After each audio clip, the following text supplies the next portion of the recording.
street wrestling, you live by the jam. A last ride straight to hell, a tombstone, a body slam. Choke slam, hit you raw, this is wrestling with Savage. Back down, hold the title, this is wrestling with Savage. The epitome of scrapping them toe to toe. We ride or die, my kingdom's with me, legendary up in my road. Tearing limbs up on my pole, the ankle lock grip is accurate. Greek God in the flesh, every move is immaculate. Savage Kingdom, march on bones. Savage Kingdom, fight, we reign. Savage Kingdom, march on bones. Savage Kingdom, fight, we reign. I be the king of the ring, the mightiest force to be reckoned with. The unstoppable, immovable manager, cause an exodus of other voices making money choices and wins. PG era is dead, the savage era begins. Red and green, 1, 2, 3, wrestling, you live by the jam. A last ride straight to hell, a tombstone, a body slam. Choke slam, hit you raw, this is wrestling with Savage. Back down, hold the title, this is wrestling with Savage. The real boss of all bosses, pile drivers, hip tosses. We holding multiple titles while you keep stacking up losses. Roster talent that flosses, y'all can't even present a match. I'm in a tour in his army, breaking backs upon the mats. Savage Kingdom, march on bones. Savage Kingdom, fight, we reign. Savage Kingdom, march on bones.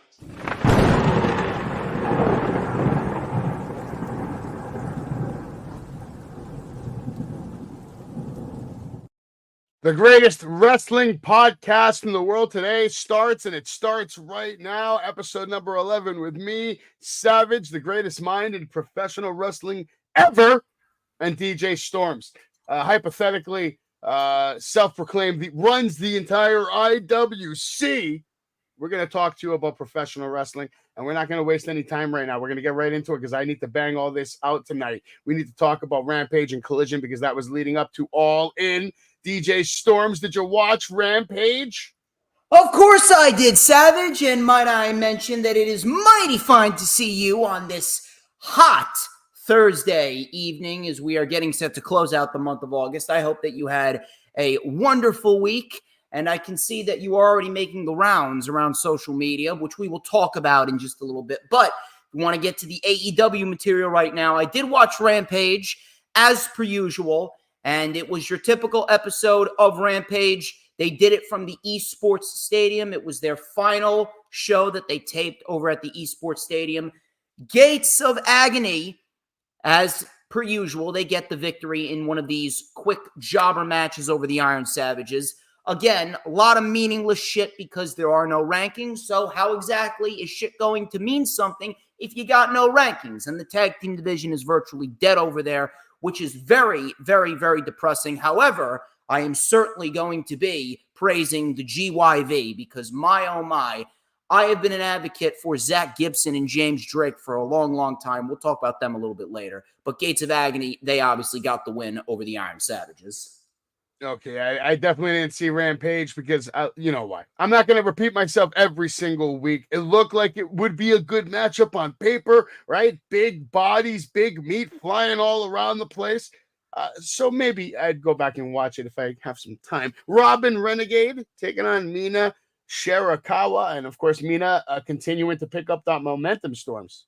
I certainly would love me a slice of Mina Shirakawa, and I am not exaggerating. Just one slice? Fuck it. I'll take the whole pie. Okay, he wants the whole pie now. I'll take the whole fucking pie. But I will tell you this. I do believe Mina and Mariah will be fighting for the AEW World Championship at some point. Okay.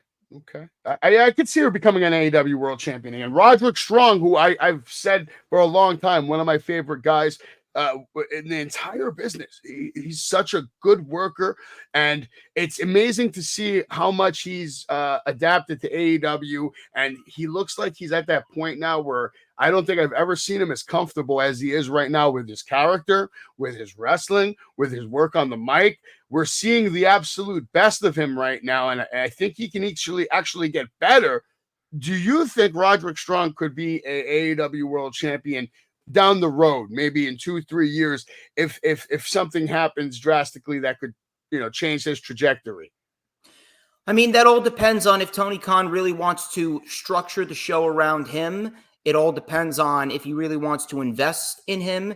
And obviously, it depends on who they put him in the ring with, because you're certainly not going to have Roderick Strong making shockwaves throughout the IWC when he's wrestling Fuego del Sol. If you want to have Roderick Strong make some shockwaves, put him in the ring with a Will Ospreay again. Put him in the ring with guys like Swerve. You put him in the ring with guys like Hangman. That will get eyes on Roderick Strong, and that will absolutely boost Roderick Strong's value. But listen, it all depends on whether or not Tony Khan really wants to invest. Obviously, we know that he has the capability of being a great champion. He was the international champion for a little bit, and he was putting on some damn good matches as the international champion. So we'll have to wait and see. We have Speedball Bailey in the ring right now on TNA. I'll be trying to keep you updated on what's going on TNA. Right now, we got some matches to look forward to. You can watch TNA anytime for $9.99 a month. We have ABC taking on Cody Deaner and Jake Something. Later tonight, Brian Myers with the System taking on Joe Hendry. They're keeping Joe very busy. Eddie Edwards with the System taking on Mike Santana. And Hammerstone taking on Eric Young. Jordan Grace taking on Ash by Elegance. And I kind of just feel bad for Ash at this point. I don't think she can beat Jordan Grace. What exactly is a match by Elegance? A match by Elegance? Not much. A 24/7 segment. And that's how I remember Makes sense. All right. And also the final face-off before Emergence, Nick Nemeth, Josh Alexander. And right now, I believe Rich Swann is in the ring with Speedball Bailey. I'll keep you updated on that match as the night goes on. Obviously, a lot's changed in wrestling storms over the last few days. We have new world champions, women's and men's. We have a lot to look forward to at Bash in Berlin. And, you know, we're talking about Bash in Berlin. We might as well be talking about some upcoming events. You can watch Becoming Savage anytime. Documentary I just finished. Battle in the Borough coming up October 19th, 2024. And instead of sitting here and telling you again and again about Crowbar and what's going to happen, let's watch this video and then let's get back to the show. Okay. Pro Bar on October 19th at Battle in the Borough. You get a chance to step in the ring with the biggest star in professional wrestling today, a technical powerhouse filled with suplexes and submissions, and Savage knows what a mega star looks like. Savage understands what is needed to take a star like Spencer Slade to the absolute top and have his face plastered around billboards across the world, because he is a mega star, unlike you, who is a washed up, has-been WCW legend. And guess what? You talk about being timeless. Crowbar on October 19th in front of your friends and in front of your family. Your time is up, bitch.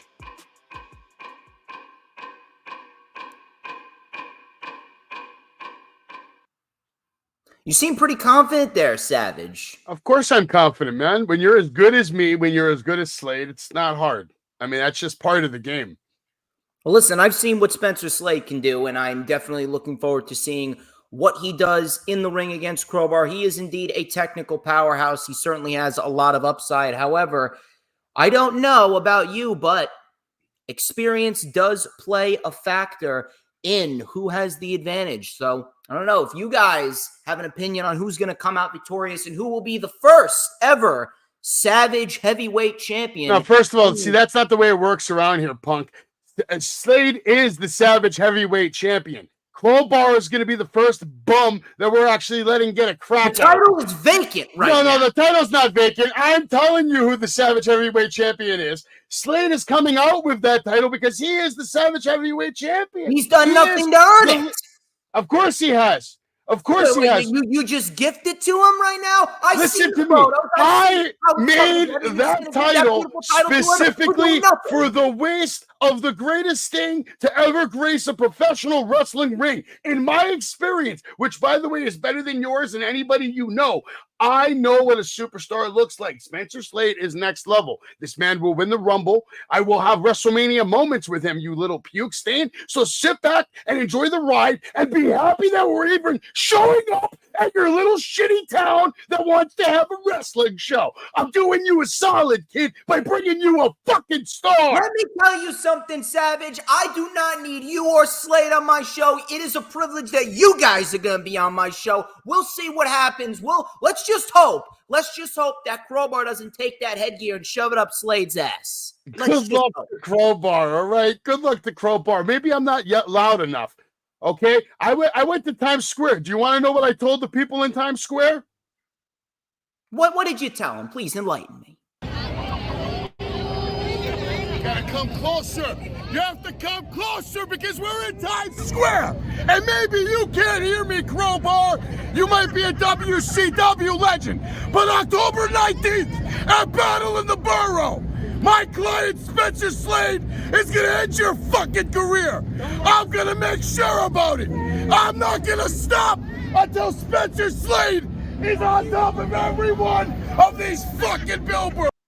Yeah, right there. That's all you need to know. That's the truth. I'm not going to stop until Spencer Slade is on top of those billboards, which, let me tell you, we're way closer to that happening than Crowbar ever being near any of those fucking billboards, because he's fucking done. And I'll watch my language at the show. But last time I checked, this is hypothetically my show, your show, so we can do it and say whatever we want, right? I mean, your show, I know there's gonna be. You're gonna have some little, we own this fucking show. You're gonna have some little kids at the show, and we don't want to make mommy mad. I'll watch my language, but they're still gonna hear the facts with the proper words, and they're all gonna learn something. All those idiots in New Jersey who don't know their ass from their elbow because they're too busy shoving Mickey D's down their throat half the day, they're gonna learn something on October 19th. They're going to learn about Spencer Slade, and they're going to get a glimpse into the future. Compliments of Savage Kingdom Promotions. Well, we'll see what happens. All right. If you're done stroking off Slade, let's get back to the show. Could we? Yes, I'd love to get back to the show because I got some analytics. Speedball Bailey over here still doing his thing. We were talking about upcoming events. I might as well just bang it out. I do the weekly update on Tuesdays, and this guy, Storms, does things like all the time. I do my AEW show on Wednesdays, and then Thursdays we tag team, and we give you the greatest wrestling podcast of all time. Blitz just happened. A good pay-per-view at the Signature Event Center. Pick up some Prince Nana coffee, coupon code SAVAGE. You can also check out my website, wrestlingwithsavage.com, and on September 28th, you can meet another WCW legend in DDP at the Wrestling Universe. Tickets on sale now, thewrestlinguniverse.com. Before we get back to AEW, I want to bang this out. And Storms, I want to know what you think is going to happen with this tag team match at Bash in Berlin. I'll tell you what is going to happen. They're going to give Bianca and Jade the tag team titles back because WWE, they're trying to make the women's tag team division mean something. But guess what? It don't mean shit because the women's tag team division sucks. All these women's factions suck.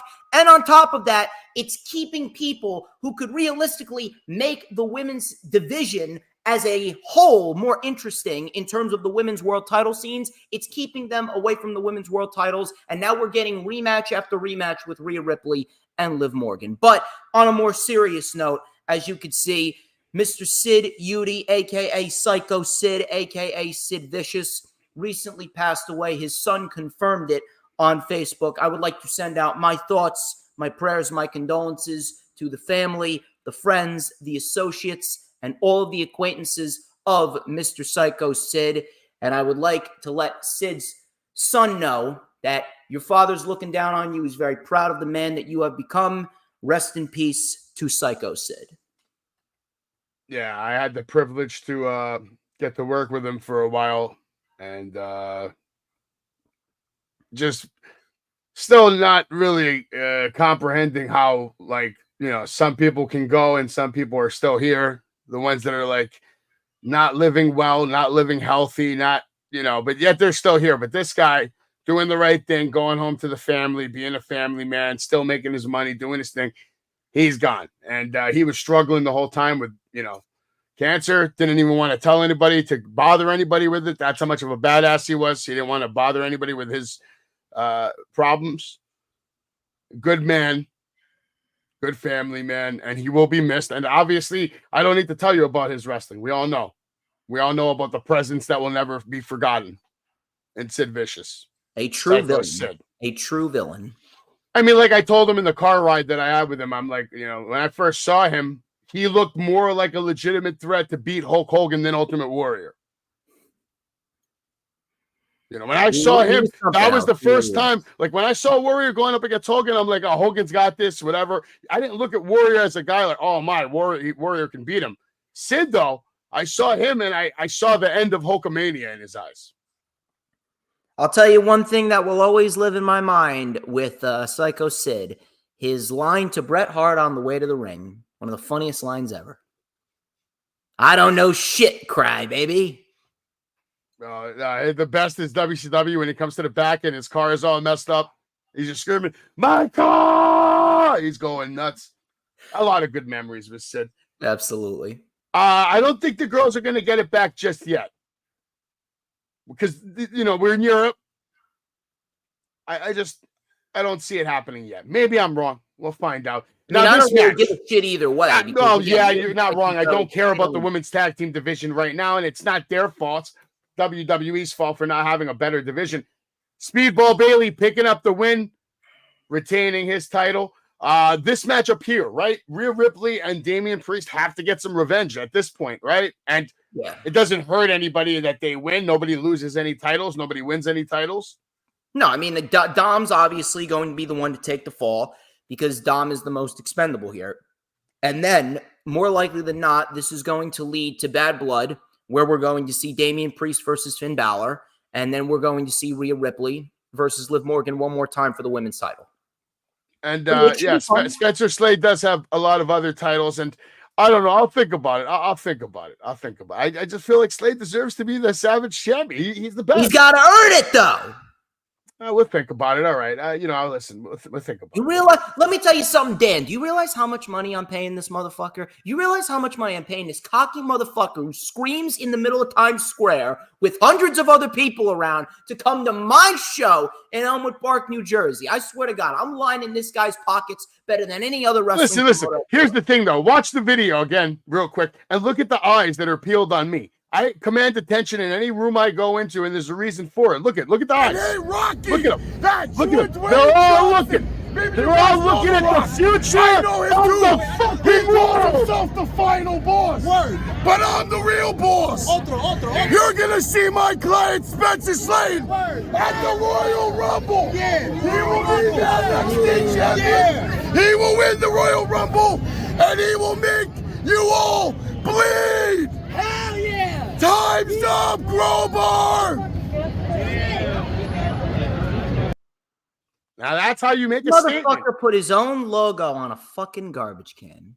Listen, that's how you make a statement in Times Square, and I can do that anytime I want. Anytime I want, I can go in the middle of Times Square and command 500 people's attention for 30 seconds, 60 seconds, or 8 minutes.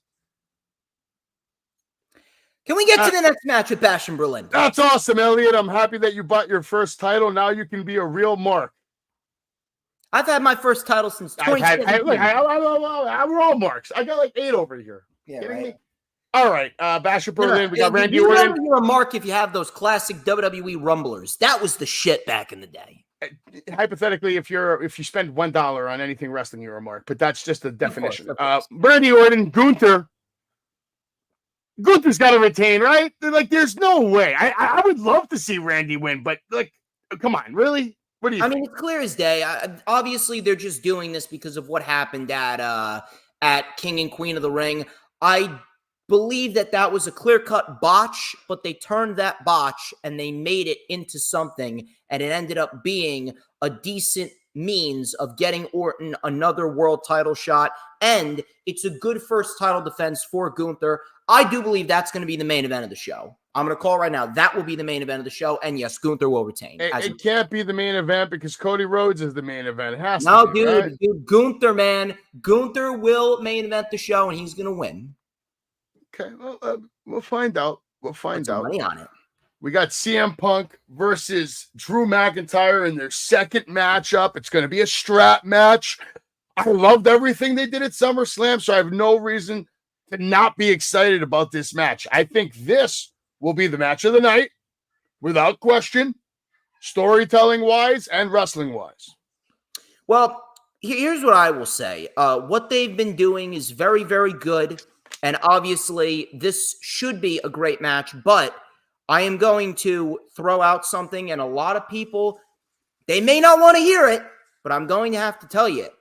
The match needs to deliver from an in-ring perspective. They got the storytelling right, but the in-ring action obviously hasn't really been anything to write home about.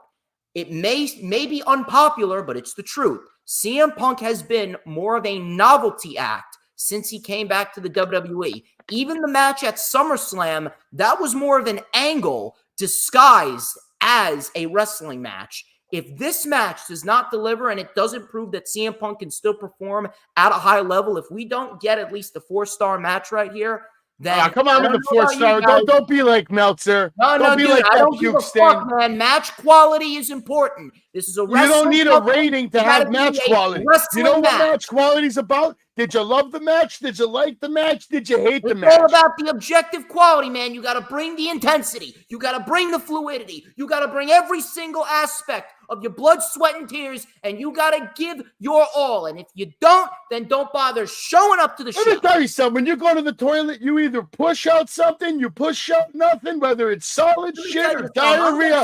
It's all help to the toilet. I will go over to Long Island, and I will beat you down so badly that you're going to have to be helped to the toilet by your wife.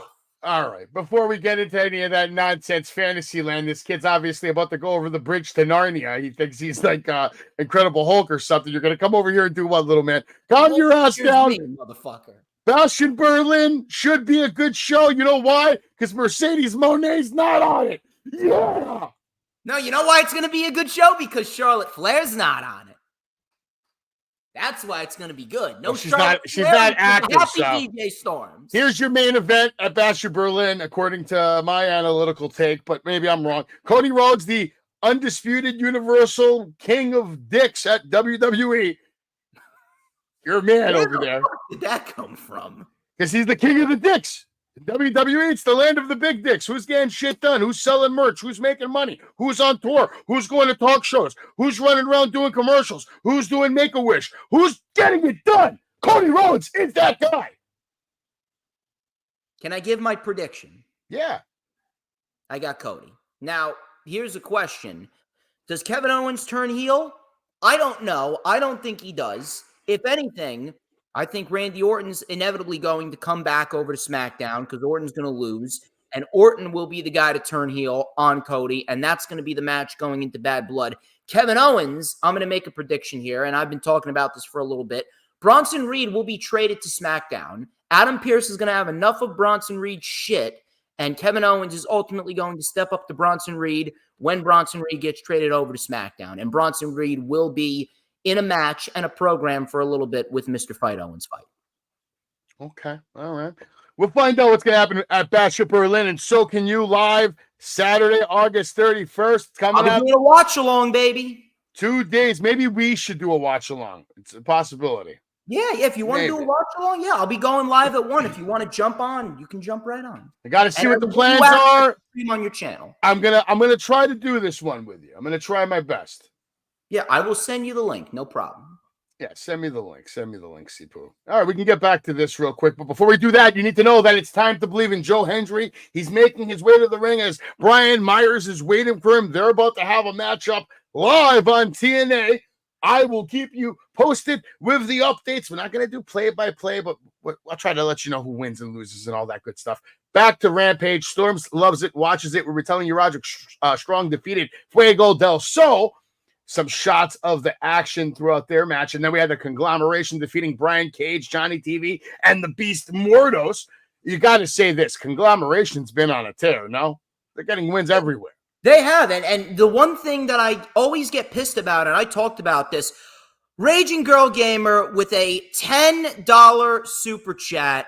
Raging coming in with a mini bomb to DJ effing Storms. You damn right. Raging Girl Gamer, let me tell you some people. If you guys like some cool wrestling reactions, go check out Raging Girl Gamer. Rage, thank you very much for the $10 super chat. I greatly appreciate you. I wish we had more people like Rage in the IWC. And, you know, Rage, if you were closer to New Jersey, I'd invite you to come up to Battle in the Borough.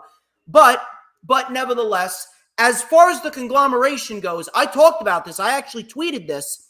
This is why rankings should mean something. This is why we need rankings, because the Conglomeration, they've gotten like 4 to 5 wins underneath their belt, and they're not getting shit. Meanwhile, we get all these other teams that haven't done anything. Even if we had ratings, how they would be getting its wins, it still wouldn't give them a shot. The ratings don't mean anything because I've seen plenty of people. Mean something. You're right, they should, but they fucking don't. And I'm pissed about it. All right, well, go fucking cry a river because Tony Khan doesn't give a fuck. Well, I'm gonna keep on complaining until he does something. You're gonna have to tweet him like every 5 minutes for the rest of your life. That's the only way. On Twitter that much, but anyway. I had a chance to talk to Tony Khan, and I chose to speak to Mike Tyson instead. Ugh. Would you have taken the same choice? No, you would have went straight to Tony, you fucking millennial. Well, to be quite honest with you, I really, if I had the opportunity, I don't know what I would choose. To be fair, really, I mean, they're both cool. Hey, John Moxley, John Moxley was an option too, but I don't even list him because it was really, honestly, it was between Tony and Mike. I like Mike Tyson. Yeah, okay. Yeah. Conglomeration, though. Hell of a winning streak going down for them. Great shots from the Action here on Rampage. And the Von Erichs continue to look good, continue to win. They defeated the Outrunners. Some shots of their action. What did you think about their matchup? And so far, what's going on with them in AEW? Are they handling them correctly? Do you see them transitioning to the main roster, per se? I mean, again, it all depends on what they really want to do with them. No, fuck all that. What do you think about them? Do you want to see? I was going to get to that, motherfucker. You got to let me talk. First of all, I don't mind the pairing with Dustin Rhodes. I actually think that could be very beneficial to them in the long run. Not really sure where they're going to go in Ring of Honor after they lose the 6-man tag team titles. If they really want to build up the tag team division in Ring of Honor, maybe they win the Ring of Honor World Tag Team titles at a later date. If they want to repackage the AEW World Tag Team division, the Von Erichs could be a solid division to that. There's a lot of different tag teams that I would like to see them get in the ring with. People like a Private Party, people like FTR, people like the Grizzled Young Veterans, and perhaps those matches will make the Von Erichs better wrestlers. I think a lot of those matches don't happen, though, if they're stuck down there in Ring of Honor. I think they just won the titles. Well, I know. They're going to go do their thing down there for God knows how long, maybe forever. We'll find out, but stay tuned. Collision took place Saturday night. Last opportunity to hype up All In. Conglomeration continuing their winning ways, defeating Undisputed Kingdom. Some shots from the Action. Then we also had Willow Nightingale defeating Harley Cameron. She's had a rough go of it. She's been losing all over the place. She looks good, though. Shibata defeating Jay Lethal. Not happy about it, but this is the role that Jay Lethal has now become accustomed to. He is the resident beating stick, basically. I mean, pretty much. I wish we should get Jay Lethal on one of these shows at some point. He's great. I would be very happy to talk to him. Hook versus Big Bill. Hook defeats Big Bill. For all intensive purposes, I hated this because it came at the cost of Big Bill. You know, it's not right. I fucking love the crowd, though. The crowd was great, yes, but Big Bill became a fucking babyface. Big Bill having to take a loss to Hook. Unbelievable. Hi, guys. Jeff Jarrett defeating Daivari. Dude, Cardiff again fucking loves themselves some Jeff Jarrett. Hey, they love wrestling, bro, and Jeff Jarrett is a wrestling legend. That's what they love. They love wrestling legends. They also loved a lot of other things that would happen on Sunday, which we'll get into. A lot of big moments at All In. The Wild Card and Cardiff Trios match, you had winners, Claudio, Wheeler, and Pac, the Bastard, are now in that Trios matchup coming up later. And the best part of this night and All In, there's a lot of good ones. That's what I want to talk about. After we cover it, let's talk about what our favorite actual moment of the whole night was. You had the 16-man tag match that, honestly, I thought this was a joke. I didn't take this seriously at all. Dude, I talked about this all the time. Whether it's the main event or whether it's the fucking pre-show, make the whole show mean something. And I will always reference the AEW Dynasty pre-show back in April, because that pre-show meant something. That pre-show felt important. That pre-show had bigger matches on the show, and they did a great job with that. But the pre-show for All In, it was a fucking charity case. It's beyond saturation. It's a desperate plea at getting people something to do. This is the most obvious example of we don't know what to do with certain people. All like even Kyle Fletcher. Kyle Fletcher should not be in this picture. Kyle Fletcher should be a like lot of people shouldn't be in that picture. yeah, but out of everyone there, Kyle Fletcher to me is the most impressive wrestler out of everyone on that screen. If I'm being honest with myself, who has put on the best matches on TV this year from everybody on that screen. And actually, Leo Rush might even be coming in a close second, and Rocky Romero. Honestly, you could see they kind of put those three there for a reason, because those three to me have had the best matches on TV this year out of everybody else. We know what Dante Martin can do, but I don't think he's on Kyle Fletcher's level. But it's just upsetting to see bullshit like this in the pre-show. And Willow Nightingale, someone else deserves to be on the main card, stuck in this tag team match because they don't know what to do with Statlander. They should have done Willow and Statlander on the pre-show. That should have been it. That would have been a great way to make the pre-show feel important. But they're saving it for All Out. Yeah, I mean, I really don't. And then the Cage of Agony and Undisputed Kingdom versus Dustin Rhodes, Devon Eric, Sammy Guevara, Shibata, more people we don't know what to do with, but we want to use them anyway. So throw them on 0 Hour. In what world should Sammy Guevara ever be on 0 Hour? I was told by Raging Girl Gamer, I saw what she said. She said that she's coming to Washington, D.C. in October. Make your way up to Elmwood Park on Saturday, October 19th, pay $25, and you will get access to Battle in the Borough. There you go. Thank you very much, Rage. Continue, Savage. Copy that. In what world do you see Sammy Guevara being on a 0 Hour show? One of the pillars, by the way. I don't mind him being on the 0 Hour show, but just give him something more important to do. Like, if you wanted to, you could have given him and Dustin a tag team title match against somebody else. You could have built up something. Maybe if you wanted to, you could have put him in a different segment on Dynamite instead of putting him in Ring of Honor. But I guess for now, it's a decent role for him. But doing a 10-man tag on the pre-show just literally 30 minutes after you just did a 16-man tag, I mean, come on. What's the deal with Ring of Honor? Do they even have a TV show? Yes, it's called Ring of Honor on Honor Club. I watch it every week. And it's only on the app. It's not on a channel. Only on Honor Club. Yeah, it's $9.99 a month, or you could watch it on one of those free streaming And sites. how many subscribers do they have? I have absolutely no idea. I don't keep track, and quite frankly, I haven't looked it up. But you subscribe. Yes, I'm subscribed. You're one of the 332 people that have subscribed to that shit. Last time I checked, Tony Khan said they had 12,000. Oh, now all of a sudden you know numbers, little shithead. No, that's the last time that I heard him talk about it. I don't know when it was. Oh, okay. I don't know when. Jamie Hayter, though, I'll tell you what. Jamie Hayter, that is something that I would absolutely subscribe to if I had to pay for that. Did you see the press conference with Saraya where she was yelling and cursing at all the reporters about being misused on this show? She thought she should have been on the main card because she's the whole fucking show there. She's the star. Of course, yeah. Nothing more than a work shoot. That's obviously setting up Saraya versus Jamie Hayter. Oh, yeah. But she was still pissed off. She came out, tried to ruin things, and then this is when Jamie Hayter made her long-awaited return. And then we move on to the actual show, which started off with the London ladder match. And your winners. Throw some out there. It should have started off with Monet and Baker, and then Hayter should have returned. And then absolutely, you're right. Wrestling shows should always start off with the weakest match of the night.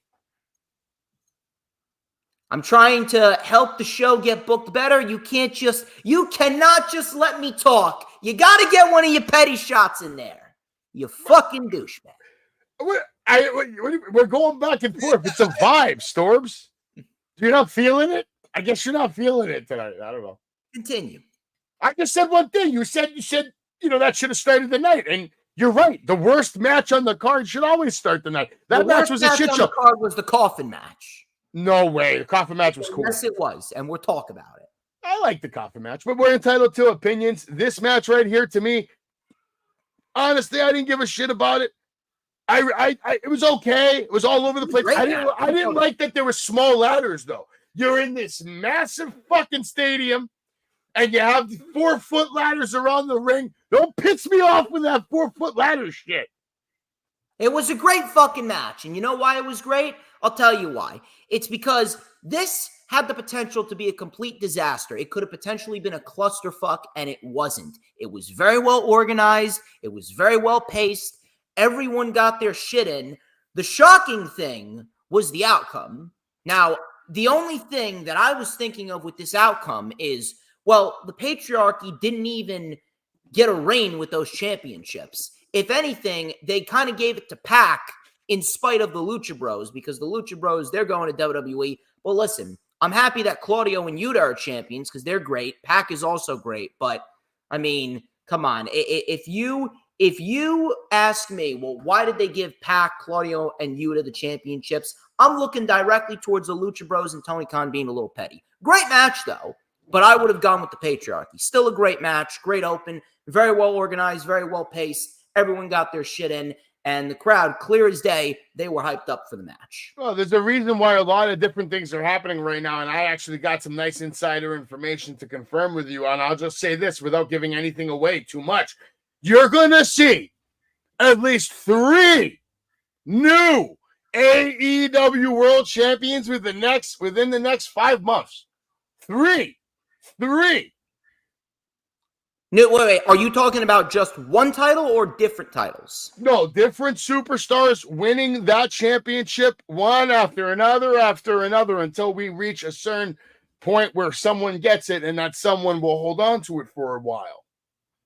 They shouldn't be doing that. No flip-flopping. I'm telling you, you're going to see some craziness happening right here. But the best part of this match is that Pac got a win in front of his, almost hometown, right? He didn't live near Newcastle, but he's pretty much right. Yeah, pretty close. It's his country, his home country.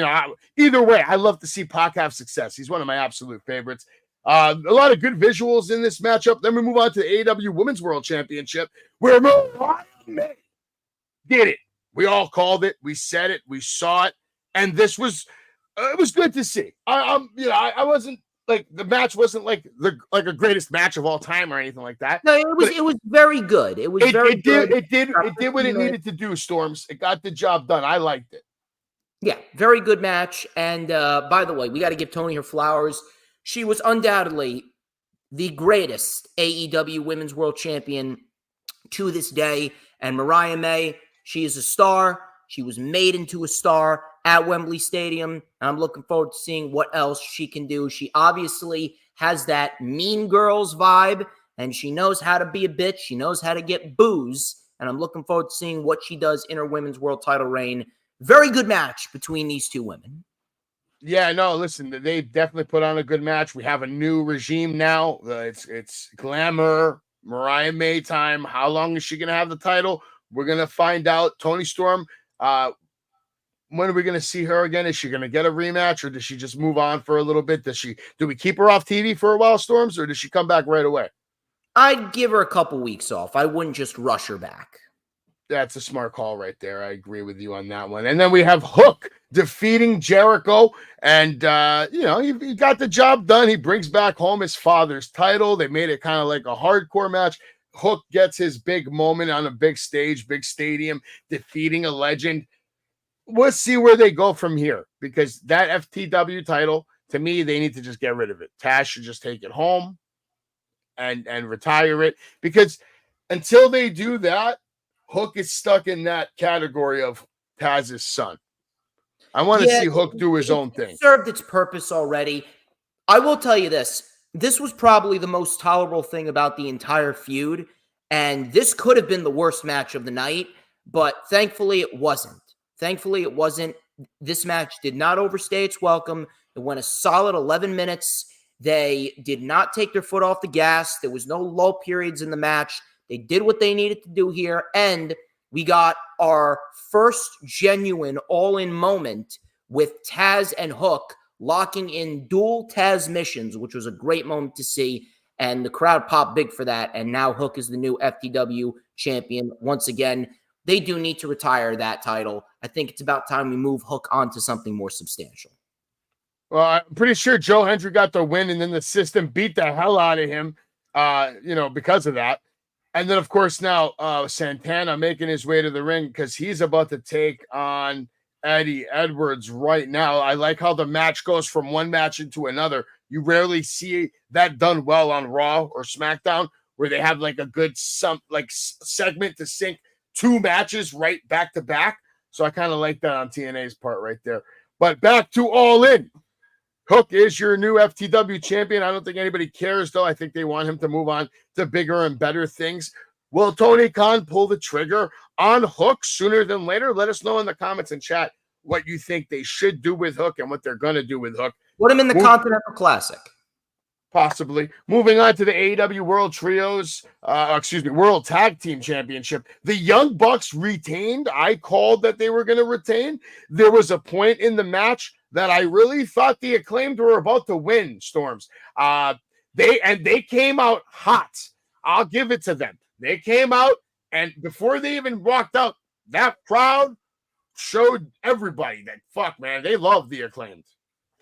Not a bad match at all, but obviously the fact that the tag team division really hasn't been handled correctly and the fact that the build was very rocky to this match definitely played a factor into it. Young Bucks retain as expected, but however, GYV, man, Zach Gibson and James Drake, I have been advocates for these guys since 2019. They are fucking fantastic at what they do. Absolutely fantastic. And if we get these two versus FTR, and then we get ourselves a potential GYV versus Young Bucks match, I will be seated for that. GYV are fucking great, and they should absolutely be AEW World Tag Team Champions within the next couple months. And if you don't know how good these guys are, you will now.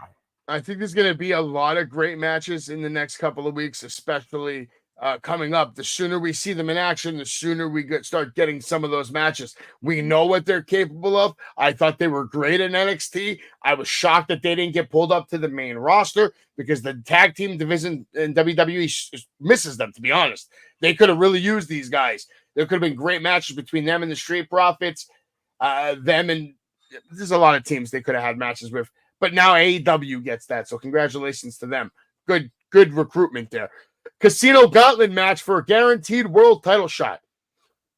This was actually almost my favorite moment of the night. I loved this. I loved it for many reasons. Number one, awesome to see Ricochet finally back on TV, looking great, taking advantage of his debut. Crowd was hyped. It was nice to see this as well. This guy, Nigel, baby. Yeah, Nigel McGuinness deserving of this moment here with Zack Sabre. I'll say this about all the performers in the match. I thought Zack Sabre had the best performance in that match. The technical wrestling he was doing when he had time to get some stuff in, wizard. He's a wizard in the wrestling ring. I love this guy. He's got a bright future. Obviously, Orange Cassidy, he was the Iron Man in that match. Hangman and Okada, I thought had some good times too. I actually thought Okada was going to win for a moment. Hangman obviously was your favorite. We had the order of entry here, which was Orange Cassidy, Okada, McGuinness, Kyle O'Reilly, Zack Sabre Jr., Roderick Strong, Mark Briscoe, Hangman Adam Page, Jeff Jarrett, Ricochet, Christian Cage, and then last but not least, not Killswitch, Luchasaurus, who comes in hot, and everyone in the building thought he was going to kill Christian Cage. Instead, Luchasaurus proven me maybe even right, because I said Lucha's going to be a world champion one day. I feel he has that kind of ability. And by him doing these kind of things, he's inching closer to that.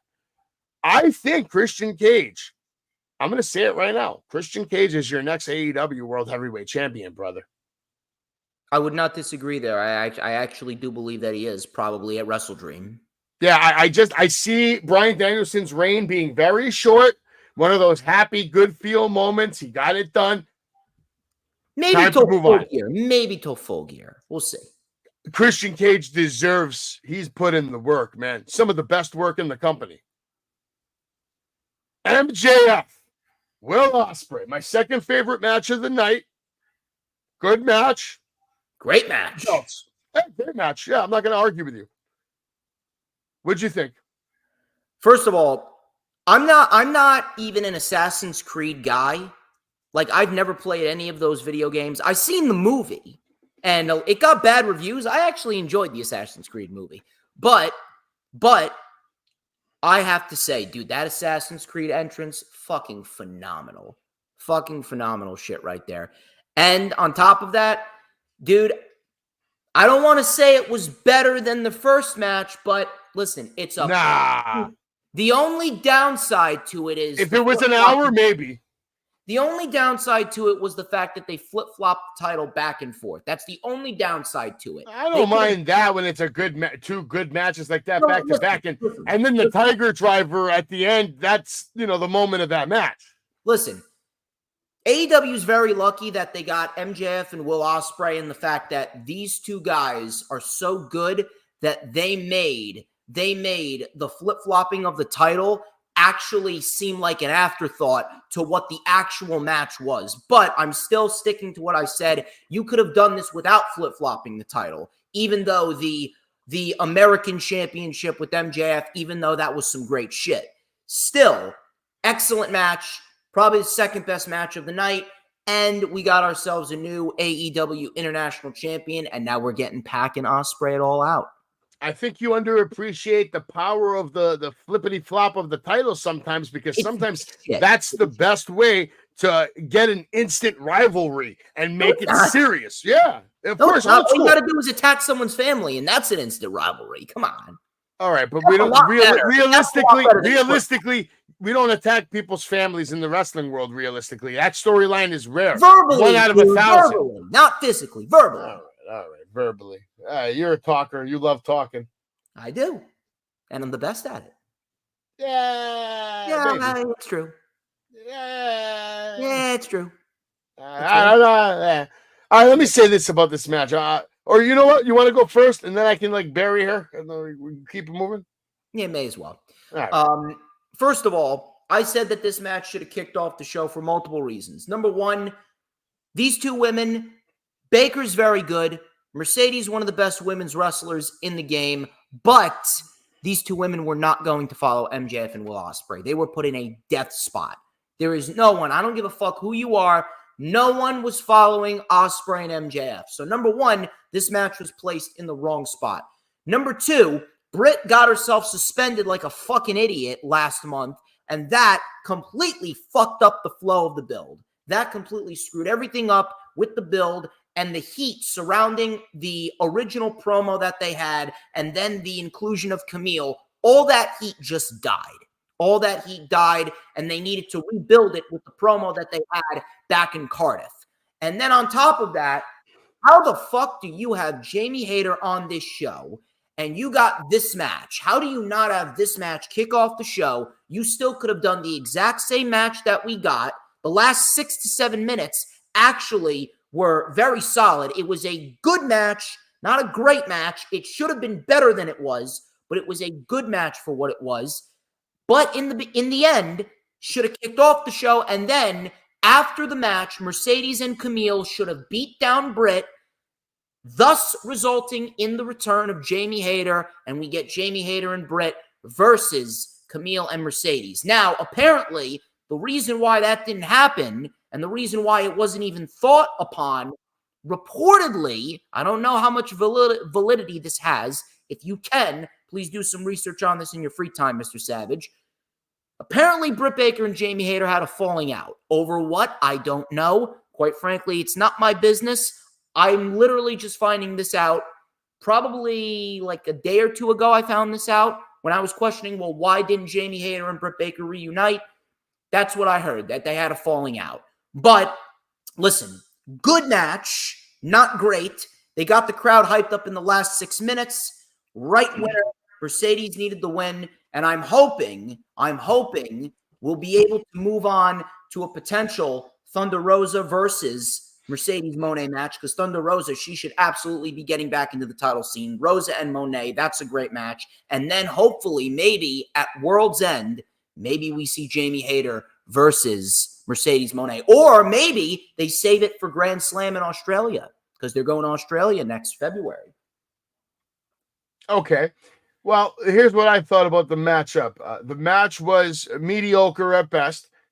This match is an example of why Mercedes Moné needs to do a couple of things if she wants to be really popular again and stay popular. And obviously, that's her only advantage right now, is that she is popular. She's one of the most popular wrestlers.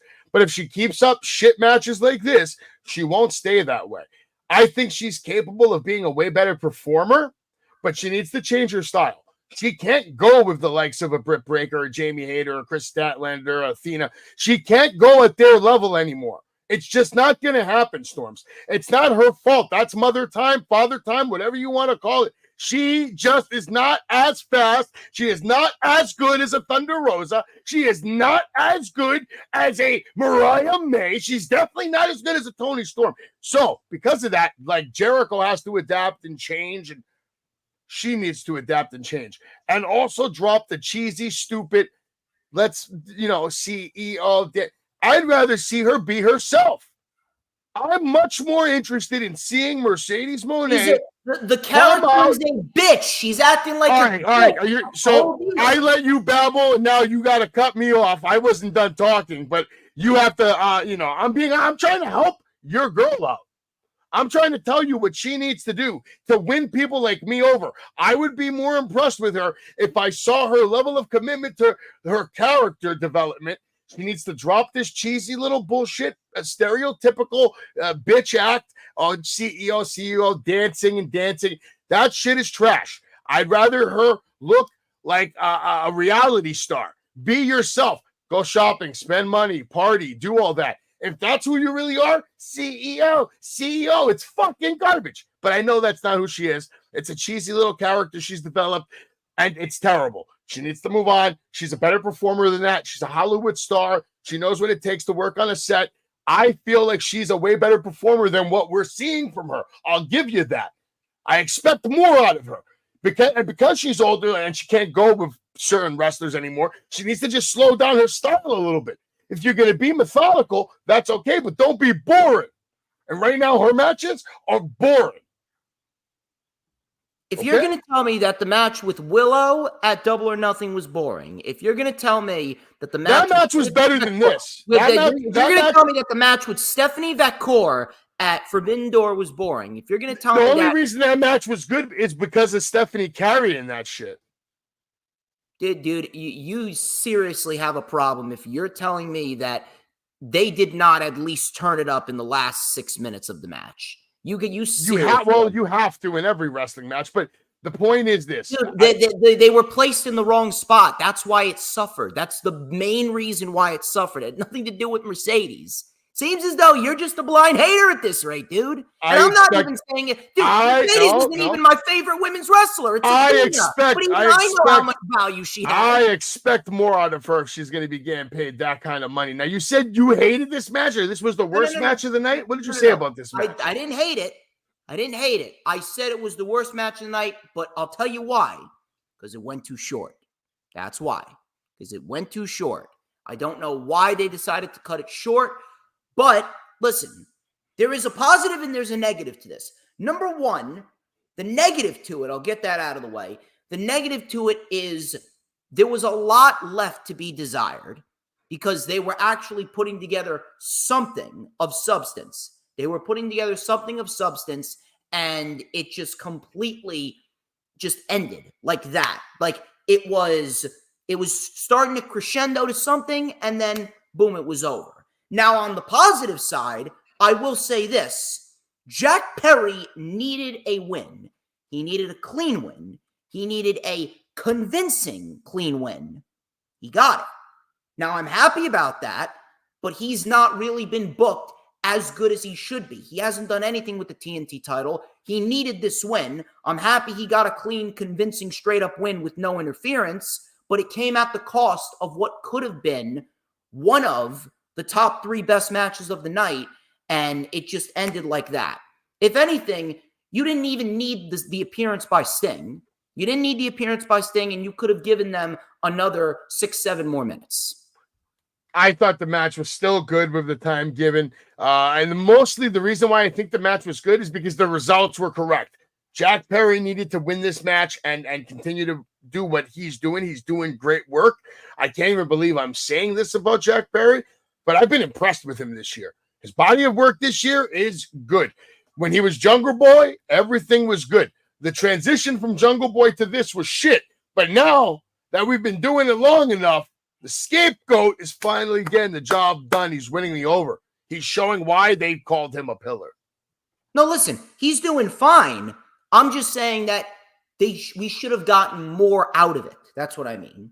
It It's wasn't okay. a It's okay. bad match. It's It just okay. wasn't memorable. Well, they had such a packed card, bro. You can't expect it. They had to. They had main event to go to. They had the You main didn't event need to the go appearance to. by Sting, though. You didn't need the appearance. No, probably not. But we got the main event, title versus career. Swerve Strickland losing to Bryan Danielson in what was easily, hands down, match of the year. It's up there. It's arguable. I'd say top five for sure.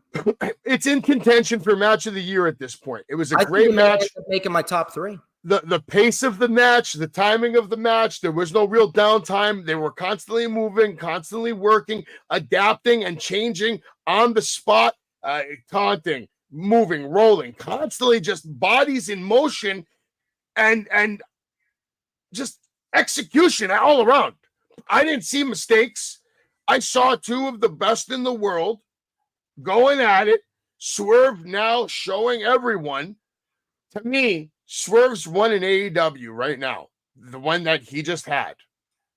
I can compare it, and I know people are going to give me a lot of shit right now for what I'm about to say, but I can compare his reign right now with like the first reign of The Rock in WWF. In what regard? That's how impactful it's going to be to the wrestling community. Like Swerve is going to go on to be one of those mega stars who transcends professional wrestling. He's going to go on to have a lot of success in Hollywood. He's going to go on to have a lot of success in the music business. He's going to become a household name. You're going to see him on a lot of products in the next 50 years. Swerve is going to be one of the most famous wrestlers in the world when it's said and done. He's going to have a magical career. Because what he just did right now was the wrong outcome, though. Maybe, but you can't see it that way because I agree with you. I agree with you. I did not want Swerve to lose this, but after hearing certain things that I've heard and knowing Bryan Danielson, the kind of human being he is, Bryan Danielson had every right to deserve this moment. Listen, I said 2 things. One of them positive, one of them negative about this match. Obviously, we know this was a fantastic match. Easily one of the best matches all year. One of the greatest main events that AEW has ever done. Bryan Danielson winning the World Championship, it will go down as one of the greatest moments in AEW history. But at the same time, it will be one of the biggest missed opportunities in AEW history. The reason being, it's not because Bryan won, it's because Swerve lost. The reason why Swerve was the right winner here is simply because of the fact that if you have the rivalry with Swerve and Hangman going on and how good that was in the end of 2023 going into 2024, how you have one half of that rivalry as the world champion and we don't get at least one match between Swerve and Hangman one-on-one with the world title on the line, I'm sorry, but that is a missed opportunity. You can't worry about that because you know why you can't worry about it from that perspective? Because long-term Hangman and Swerve are going to be those 2 AEW staples for a long time to come. They're going to be in AEW for like the next 10 years. They will have multiple opportunities to fight for world championships. We're talking about 2 guys who are both going to be multiple-time world champions in AEW. Listen, that may be true, but that still does not excuse the fact that it was a missed opportunity, because at the end of the day, you listen to that promo last night on Dynamite and you're thinking, why the fuck isn't this match for the world title at All Out? Yes, but if we're basing this off the fact that time is not on the side of one Bryan Danielson, who has claimed to be, and many have agreed, the best wrestler in the world, if time is not on his side and he needs to have surgery sooner than later, this is a good reason why he is the champion. He deserves it for his contribution to the company. Mike Santana did defeat Eddie Edwards in that match. And right now, I'm about to watch Hammerstone take on Eric Young. I'll keep you posted with the results. Listen, I'm happy that Bryan Danielson had his moment at the end of the day. It was beautiful to see his family out there. It was beautiful to see him share that moment with his kids, who are going to remember that for the rest of their lives. Swerve, dude, his kids weren't in attendance. Where's his kids? And if they are, they definitely didn't show them. I'm still going to stick with Swerve. Swerve should have won. Either way, look, I'm happy for Bryan Danielson, and it was a great main event. Fantastic match, wrong outcome. Long term, and also Hangman getting involved, it makes Swerve look super strong. The man barely got faced by a psycho knee to the face. The only reason he even lost this match is because stupid Hangman Adam Page couldn't keep his mind off Swerve. He's obsessed with Swerve. That's the whole storyline here. His obsession with Swerve has literally destroyed his career. As Swerve told them eloquently on Dynamite, which we'll get into in just a moment. Here's some more pictures from that match last night. Sunday night. Great match. Match of the year contender for sure. Dave Meltzer sucked it off. He gave it 5 stars, right? I don't know. I didn't look at his rankings. There's his, he gave your girl Mercedes a 2-star. I know that. I haven't looked at his rankings. You don't know. I don't look at them. People send them to me. That's how sad my news stream is. I don't know. People send me bullshit. Oh yeah? Let me show you a voice message. Let me just show you the kind of voice messages Savage gets. This is the kind of shit that I got to deal with on a daily basis. Because my fans that you had someone record for you 2 hours earlier. My fans are psychotic. All right, here's one of them. All right, look at this guy.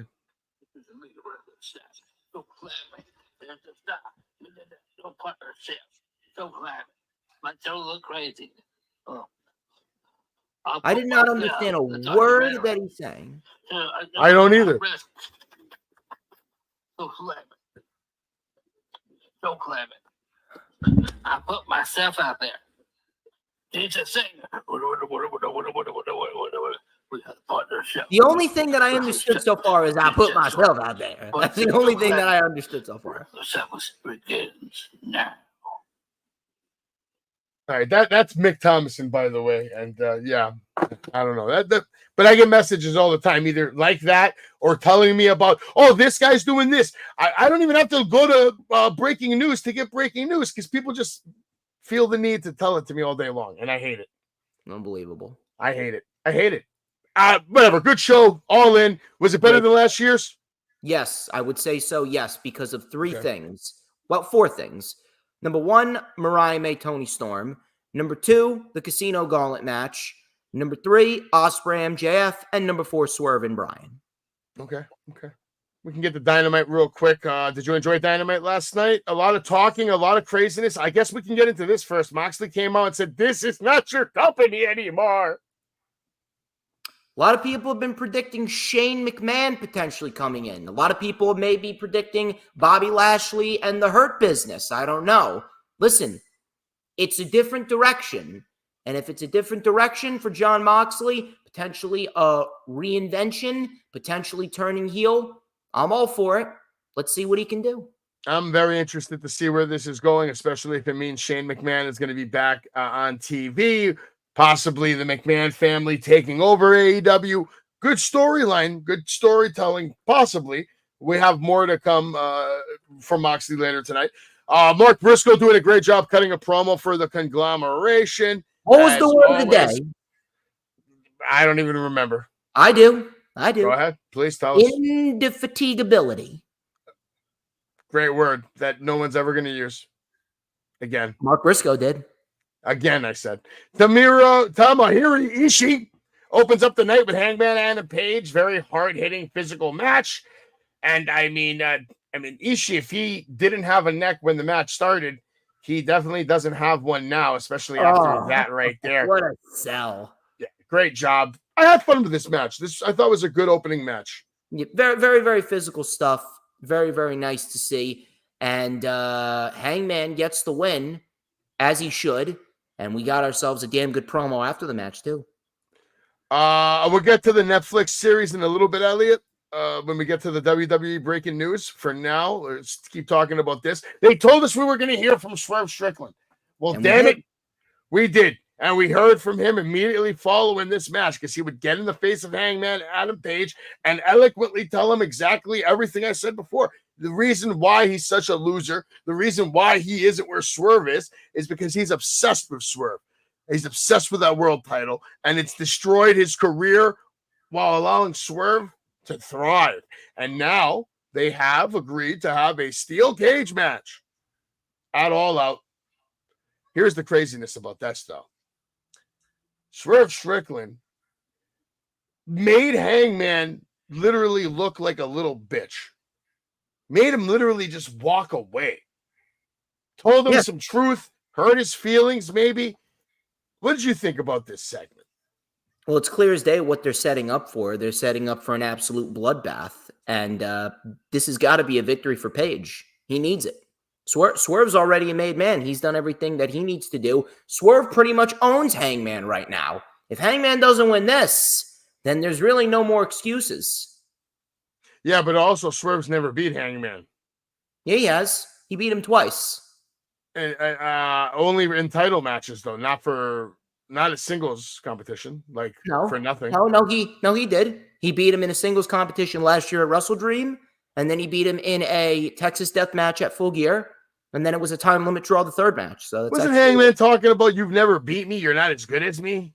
He says he's never beaten him straight up because it took Nana and Brian Cage the first two times. Well, okay, so he's never beaten him clean. Yeah, but he still beats him. It shows it in the victory books. Win's a win. How good was Nana last night? The angry Nana dance had me laughing my ass off. The scrunched up face, just the arms moving. Prince Nana's a national treasure. This might have been the best promo work we've gotten from Swerve in his career. Very confident and knew exactly the message he wanted to get across. I loved it. Jamie Hayter defeating Harley Cameron, who just continues to lose on TV. Jamie Hayter looking good on TV. Harley Cameron still looking good, even though she's losing. That was a good look on her, though. What did you think about the matchup? Obviously, it was a quick match. It really wasn't made for anything but to give Jamie Hayter a win. And now we're looking down the barrel of potentially a Jamie Hayter-Saraya match, which is not bad. It's not the worst thing in the world, but holy shit. How you do not take advantage of the opportunity to do Britt and Jamie versus Camille and Monet at All Out. Even with Britt and Hayter having a falling out, I still would never understand. Saraya, I don't know if they're ever going to do anything with her. She already had her chance, right? She had her world title run, and there's so many other women ahead of her on the list, including Jamie Hayter. You got to think Jamie Hayter's ahead of Saraya. Oh, absolutely. Jamie Hayter should absolutely be a champion at some point. Jericho's going to have a promo, a little interview right now with the remarkable Renee Paquette. Strong actually going to compliment him, saying he's honored to even be wrestling with him, but asks him for some help with maybe dealing with Kyle O'Reilly because, Jericho is just so damn smart.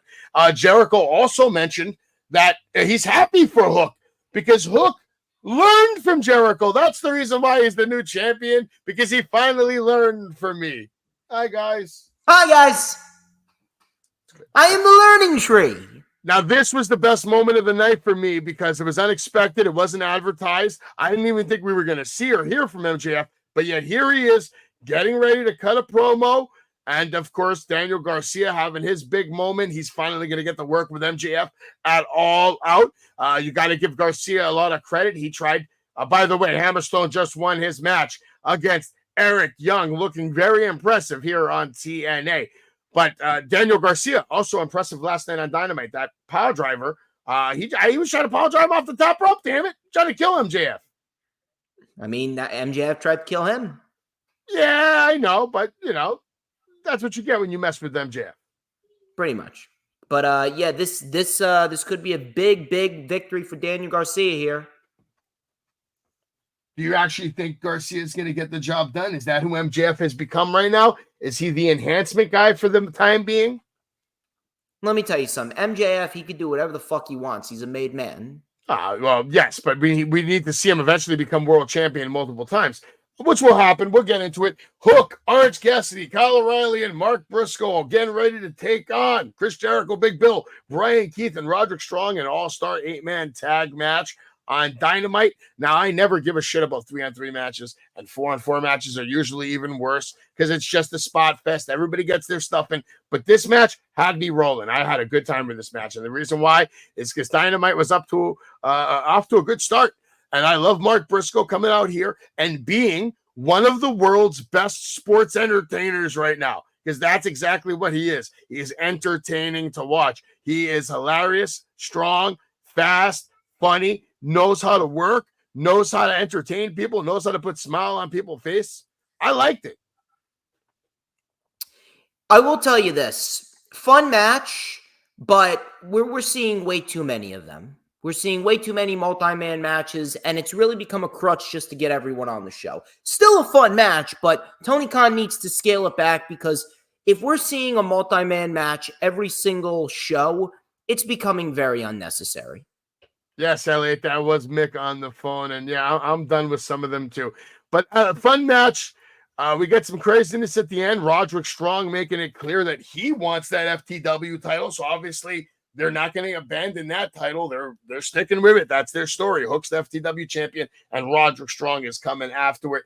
We'll keep you posted on that. Now we got to talk to Mercedes Moné, who's having a celebration. And take it away, DJ Storms.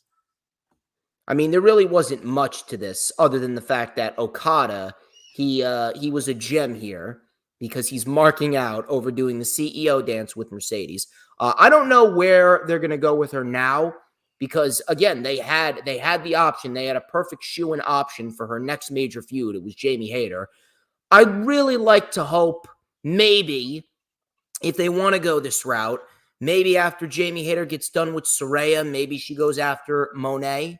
Maybe they do a feud with her and Baker. I don't know. Maybe we see her versus Mariah May. Maybe we see her versus Toni Storm. It's up there. Maybe they do Monet and Toni Storm. Maybe instead of Jamie Hayter and Toni Storm, maybe they do Monet and Toni Storm. Obviously, someone who's an over babyface versus someone who's a mega heel. It could have a nice dynamic. Who the fuck knows? Private Party going to talk some trash to her. Private Party going to talk some trash to Monet, as they should. And Okada saved this whole segment. In my opinion, Okada was the reason this segment was even good. Okada is great. I'm going to predict that he should be a future world champion too, if you want to take New Japan seriously in AEW. Mariah May is going to have her celebration, but instead she says, you know what, Champagne? You guys may be named Champagne, but you all look like a bunch of people that drink piss-ass old beer.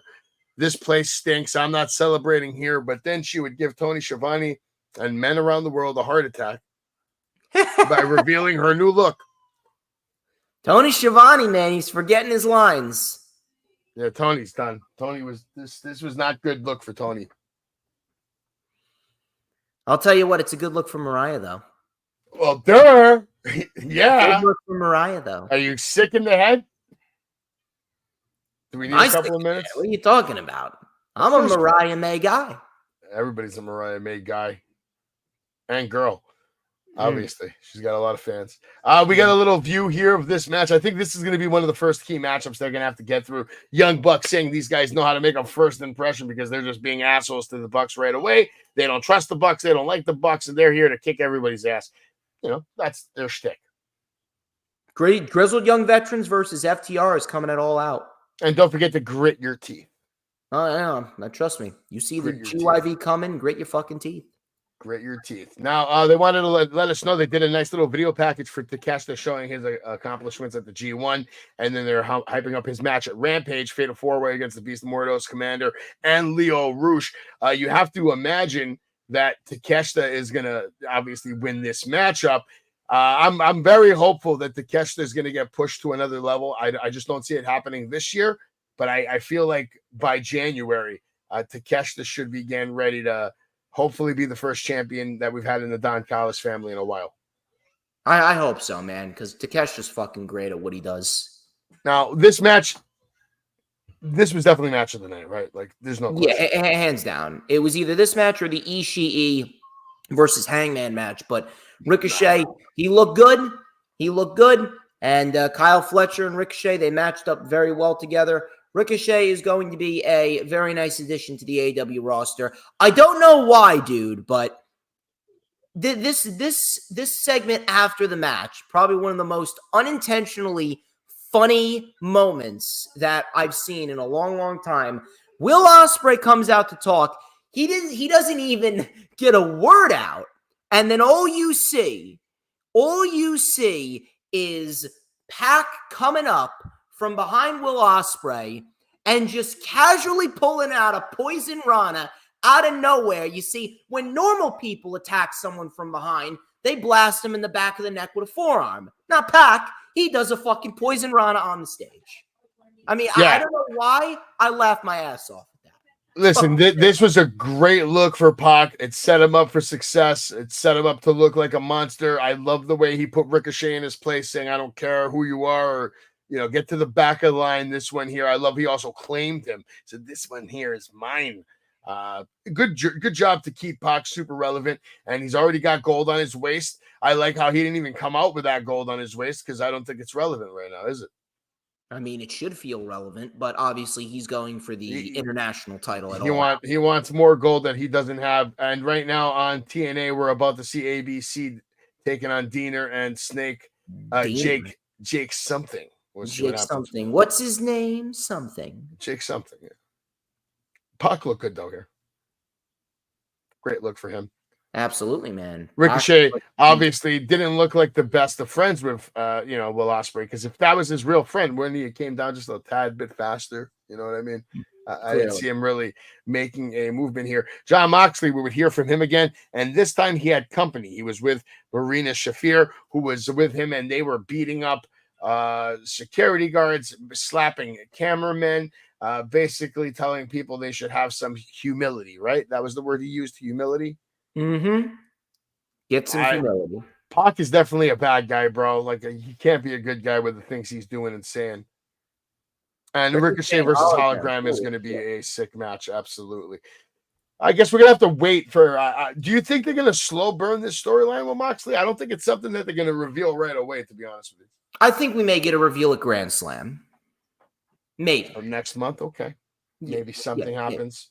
Yeah. Got to start somewhere. And we're going to hear from Bryan Danielson, who's going to address his future. And his future is simple. He's going to have to compete and put that title up for defense again and again. But his first defense, it's going to come at the expense of Bryan Danielson, according to Jack Perry. Jack Perry's going to make him pay. Do you see Jack Perry being a two-belt guy? Can he have the TNT title, and can he have the World Championship? He's trying to push himself in that picture right away. Not now. Here's the thing. I understand what they're doing. I understand why Perry's in this position. Obviously, because it's Chicago and they're trying to hype up the whole CM Punk ordeal. Obviously, Bryan, he wants to work with the young guys. I respect that. Obviously, it's going to be a great match, but we've seen two scenarios like this before. The biggest issue is it doesn't make the TNT title look good because Perry's not winning. We already saw this with Cody and Logan Paul earlier this year when Logan Paul was the United States champion. Then we saw it at Forbidden Door with Swerve and Ospreay when Swerve was the world champion and Ospreay was the international champion. The issue is at hand. Why do you need your mid-card champions to make your world champions look better? Perry's already got a championship. He should be focusing on that. He should not be going after Bryan Danielson. Not now. If Perry was built up, he was winning more matches over the summer, and he wasn't the TNT champion, he was built up properly, then you know what? I'd be sitting here going, hey, let's see what this match is going to produce. Let's see what's going to happen. I'm all for it. Let's give Jack Perry this opportunity. But he hasn't been showcased as good as he should be showcased, number one. And number two, he already has a title to focus on. This isn't going to make the TNT title look good. That's the biggest gripe here. It'll be fine. It'll be a fine match. I'll make the TNT title look really good if he beats him, though. He's not going to beat him, though. Bryan's not winning.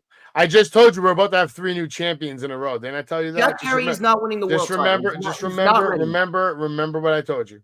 Jack Perry is not ready for the world title yet. Well, right now, he may not be ready for the world title, but Bryan Danielson is, and Mariah May is. They are your new world champions, respectively. So congratulations to both of them. Ricochet has a new shirt that you can purchase at shopaew.com. So does Bryan Danielson and Swerve Strickland and Jamie Hayter, and Hologram even has a shirt. Big things going on at shopaew.com. They have Top Rope Tuesday deals. Here's a new look at the champions of AEW, how the landscape has changed, Storms. Hey, they got an all-star lineup with their champions, that's for sure. All Out Live sooner than later. It's literally like next week. Like, do you think this is too soon? To a certain extent, yeah. I'm glad that they moved I mean, it. it's in 1 week, bro. 2 weeks. 1 week, 1 week almost. It's 10 days. 10 days. Either way, listen, I think that they should move All Out to potentially January and make Grand Slam a pay-per-view. That's just what I would do.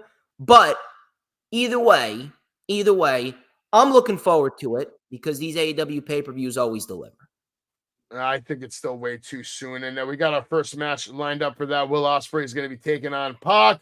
I hope Pac wins just because I love Pac and I think he deserves to have He's more not beating gold. Pac. Probably not. But you mean he's not beating Pac? Or Pac's No. not beating him? Pac's not winning. Excuse We me. have Grand Slam on September 25th. And then next year, Texas, All In. So get ready. A lot of news coming out of AEW. So we'll start off with a little bit of that.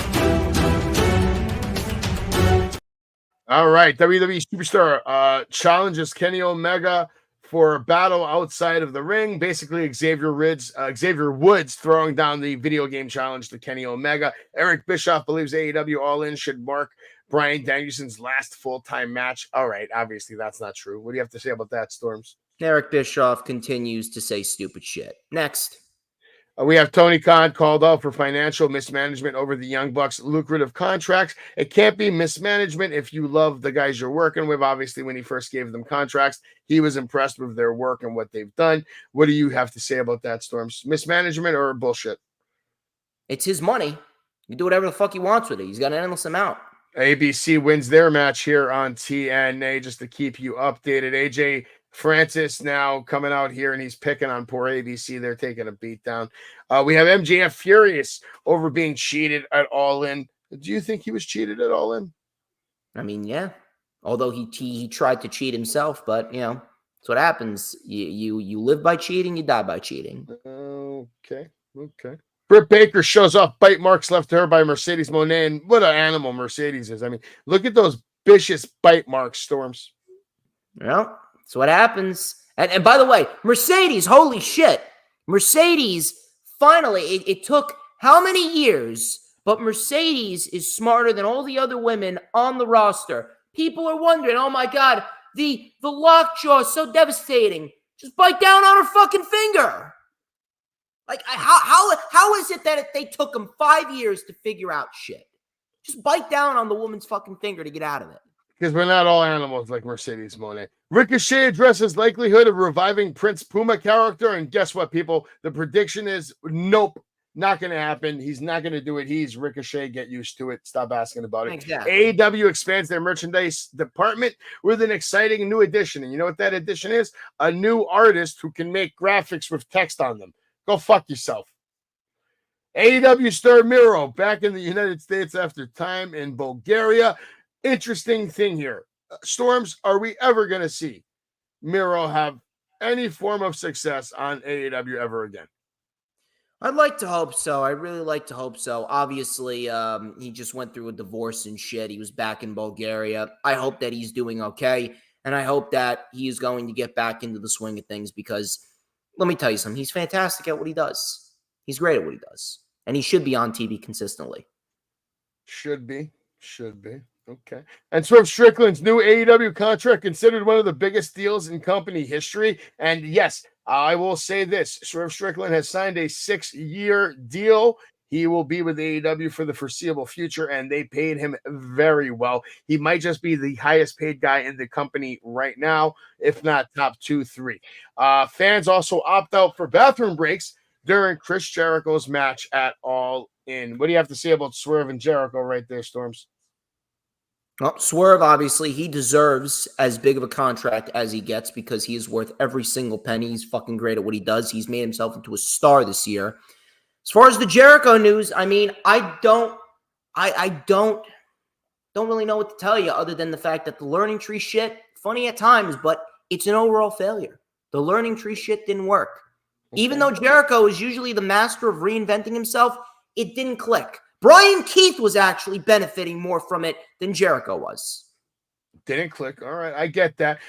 Just so you guys know, last weekend I was at Battlefield. Tomorrow I'm also going to be at the Battlefield Storms. Tomorrow I will be there training. I will be part of the training class doing some, wrestler shit tomorrow just to get back in the mix of things, to get my back feeling good, get my legs feeling right. Just like nice little refresher course. In the meantime, here's someone who will be there tomorrow. I've been working with him for a long time. His name is Dio Bando, and I've been editing the matches for the Battlefield. Here's a little sample of an interview and kind of what it's going to look like when we put the full matches on the Battlefield YouTube page. And then right after this, we'll get into WWE. I'm here with Dio Bando. Tonight you're taking on Rico Gold. He's got a lot to prove here at the Battlefield. You're already a very established superstar. Yeah, right. I mean, what are you going to do with this kind of matchup? BPW legend, Dio Bando, baby. I said it already. Rico Gold better bring everything he can to prove that he is on this level. Because I beat him last time, bad. And when I beat him this time, I don't want a rematch. I don't want to see you again. Don't ever say Dio Bando's name again. You dig what I'm saying? There's levels to this, and Dio is on a whole nother level. I got championships to get. I got a legacy to establish. I'm here to push the culture forward. We're doing this for Battlefield. We're doing this for a legacy. So Rico Gold, bring everything, because Dio Bando always brings his best. Rico Gold, you're going to have a lot of work to do tonight to get a win against Dio Bando.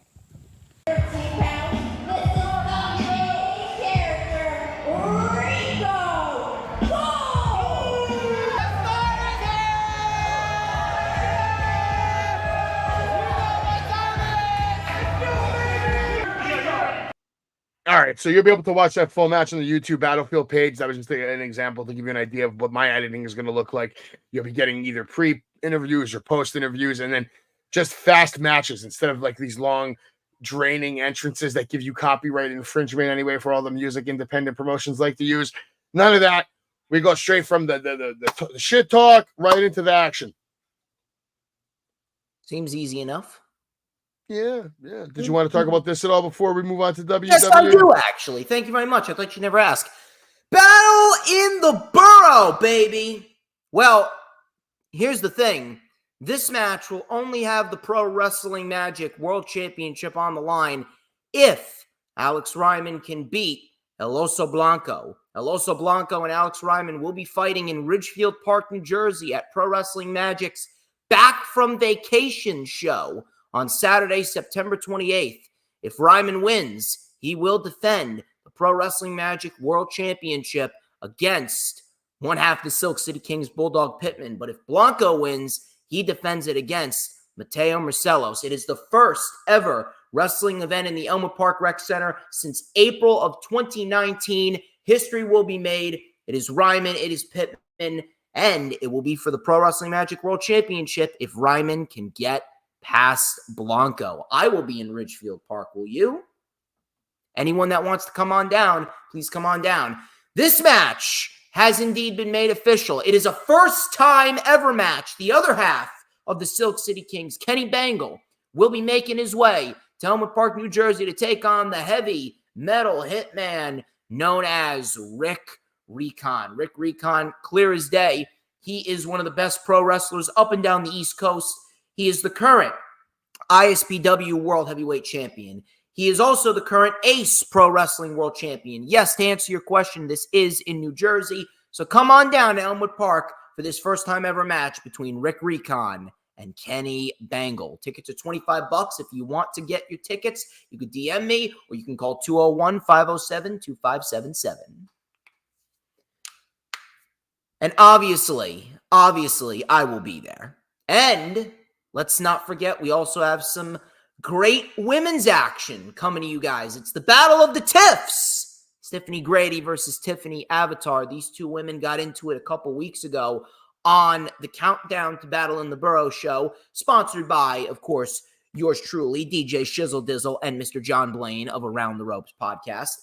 Tiffany Avatar has spoken with Ashley Stevie, who spoke with me, and we have come to an agreement. The Kaiju Pro Wrestling Phoenix Division Championship will be on the line as Tiffany Avatar will defend her title against Tiffany Grady. Avatar has been on a roll this year. Grady, one of the very few women to beat Avatar this year. They are currently 1-1. It is the rubber match going down on October 19th at Battle in the Borough. Who's going to walk out Kaiju Pro Wrestling World Champion? You're going to have to wait and find out. Then we got ourselves the 21-year-old prodigy known as Marcus Mathers, straight out of PA. He's going to be making his way to Elmwood Park for his debut in the Rec Center to fight Dr. Sleep himself, Anthony Gangone. And I had a great conversation with Mr. Billy Fetsky of Titan Championship Wrestling, and we have come to an agreement. Anthony Gangone will put the TCW MoFi TV American Championship on the line against Marcus Mathers. Can Marcus Mathers continue his monumentous role? Congratulations to Mathers on the GCW tour in Japan not that long ago. Can Mathers win it? Or is Anthony Gangone going to put down the prodigy for good? You're going to have to wait and find out. Get your tickets right now. $25. They're going to be selling quick when the fall comes around. And then, of course, the main event of the show. Spencer Slade, the NWA's technical powerhouse, accompanied by his manager, the Greek Savage. He will take on the 30-plus year veteran, the former WCW Tag Team Champion, Hardcore Champion, and Cruiserweight Champion. He is Crowbar. Crowbar and Slade, another first-time ever match. And the Savage Heavyweight Championship will be on the line, courtesy of my co-host here tonight, the Greek Savage, who will be the Savage Heavyweight Champion by the time Battle in the Borough is over. You got to get your tickets, man. And yes, I'm well aware of what Slade is capable of. I've seen the great matches that he's had over the course of the last couple months. And he says that everyone should fear the gear. I don't think Crowbar is going to be fearing any headgear. Crowbar does not fear anything. Can Slade deliver on his promise to end the career of Crowbar? Can he deliver on Savage's promise as well? You're just going to have to wait until October 19th at Battle in the Borough. It's not real hard to see what's going to happen here. Slade is going to kill Crowbar. I'm going to laugh and I'm going to enjoy it. I'll tell you what, I might give Crowbar a chance. I'm going to think about this one. I don't know how I feel about it, but I'll make the decision. I might give him the chance to just turn around and walk away. I don't think he's going to do that. He should. If he wants to remember life, how he remembers it now, he wants to remember what his kids look like. He wants to remember what it looks like when they graduate from high school and college and get married. If he wants to have all those nice memories, I highly recommend to him that he listens to me on October 19th, if I even give him that chance, which I might, because I have love for Crowbar. But you know what I love more than Crowbar? Winning opponents who stand in the way of my client's destiny. Well, we would also like to send out a special thank you to Billy Corgan of the NWA for allowing Spencer Slade to make his appearance here in Elmwood Park, New Jersey. And I know that Spencer Slade's also going to be going after EC3 in the NWA World Championship. But, by the way, congratulations to EC3, who recently just surpassed 1 year as the NWA World Heavyweight Champion. Looks like Spencer Slade's going to have his work cut out for him when he stands face-to-face with Mr. EC3 in the near future. EC3 is another loser on the list. So I know, man. I do. It's okay. You don't have to, but I will not be at NWA 76. I will actually, unfortunately, have something else that I got to attend that weekend. So I will not be there, but you can definitely come out for Battle in the Borough. I will be there. Slade will be there. DJ Storms will be there. And the carcass of Crowbar will be somewhere in the building too. We'll find out what happens to it as the night goes on. Let's get on to WWE. We had SmackDown. You had Cody Rhodes and Kevin Owens challenge A-Town Down Under to fight on the Grayson Waller effect. I love Grayson Waller and Austin Theory, but all this is kind of very predictable. We know where it's going. All this is just being done to hype up their match at Bash in Berlin. LA Knight defeats Santos Escobar to retain the United States title. What did you think of that matchup? Very good match. Very good match, and I'm glad that they got the time. LA Knight, he is doing the United States title very, very well. Very, very happy to see him on the show consistently. And Escobar, he's slowly creeping up there, and I'm hoping that Escobar continues to get more TV time because he is very good at what he does, as well as LA Knight. He is going to continue to do that U.S. title very, very well because it is his game. It is LA Knight's game. Yeah, LA Knight's not going anywhere anytime soon. I mean, he just got his hands on his first main roster title. So I think anybody that's going to get in the ring right now is going to be suffering a loss to that man for a while. I don't see him losing that title until after Mania. Bianca Belair, Jade Cargill, Naomi defeated the Unholy Union and Blair Davenport. I thought this was actually a great match that showcased the skills of all the ladies, including, the Unholy Union. They looked great. They looked fantastic, but this really gave the opportunity to show Bianca Belair's ability to work and she did everything she had to do to build up that hot tag. Jade Cargill comes in, demolishes everybody, looks great. And then Naomi, who suffered a loss last week to Blair Davenport, she gets some revenge by looking good and actually getting the cover, picking up the win for the team tonight. Hey, guess what? You know how much it meant? It meant nothing. I'm sure it meant something to a little girl in the audience. It meant nothing at all because these women's factions on WWE TV fucking suck donkey balls. I think they need serious help. I wouldn't say that these girls. I actually like the Unholy Union, and Jade Cargill and Bianca Belair have been great together. In the addition of Naomi, they could be a powerful faction. But you're right, the women's division certainly needs more attention, and we need more factions, not just the same factions fighting each other week after week. Solo Sikoa and the Bloodline gloated about their beatdown of Roman Reigns, and why wouldn't they gloat about that? The Bloodline defeated the Street Profits to retain their tag team championship. Jacob Fatu would not even compete. Yet, he would be featured on the WWE website more than anybody else. And I want you to pay close attention to all these photos right now. And time again, look who you're seeing in these photos. Like I told you, Jacob Fatu, he has both titles right there. One on the left, one on the right. Now, maybe the same title, but I'm going to just say he is the tag team champions, even though he's not competing. He is the tag team. Jacob Fatu is a boss. Look at him. Look at that face. He bends the knee to Solo Sikoa. He bends the knee to nobody. He puts his hands together for Solo Sikoa, and that's temporarily. Yeah, we'll see. Look at him. Either way, it's Tama Tonga and Tonga Loa who are the tag team champions. Well, nonetheless, we know what's going to happen. Another predictable match. We know the Bloodline are not going to lose, no matter how good the Street Profits and Montez Ford may look. Jacob Fatu is just that much better. And with a boot on, he will kick you in your face and kick your ass. I mean, there he is stomping on you with a boot. It don't matter. DIY attempted to save the Street Profits from a Bloodline beatdown, but that would go nowhere and go nowhere quickly. Cody Rhodes and Kevin Owens defeated A-Town Down Under. No surprise there. No heel turn. No twisting storyline plot. Nothing, to really sink your teeth in. Yeah, very typical shit. Unlike TNA, which is not giving us anything typical right now. We're getting Jordan Grace versus the Queen of 24/7, Ash by Trash. And we'll see what happens with that match. I'll keep you posted on the updates. But let's get back to the WWE Weekly Review, where Grayson Waller is actually looking more and more like a superstar every single week. But too bad none of that matters because he's just a loser as far as the main roster statistics are concerned. Cody Rhodes, though, he is your champion. Kevin Owens is a badass, and they have a match coming up one-on-one, and they would do nothing here to hype up that match. They're going into this match as very good teammates and friends, and everything is Kimosabi. We'll see if that persists throughout. We got one more SmackDown left, right? Yeah, one more, which is tomorrow. I would really love to know. I would love to know why we can't get a great back and forth promo between Cody and Owens on live TV. Why?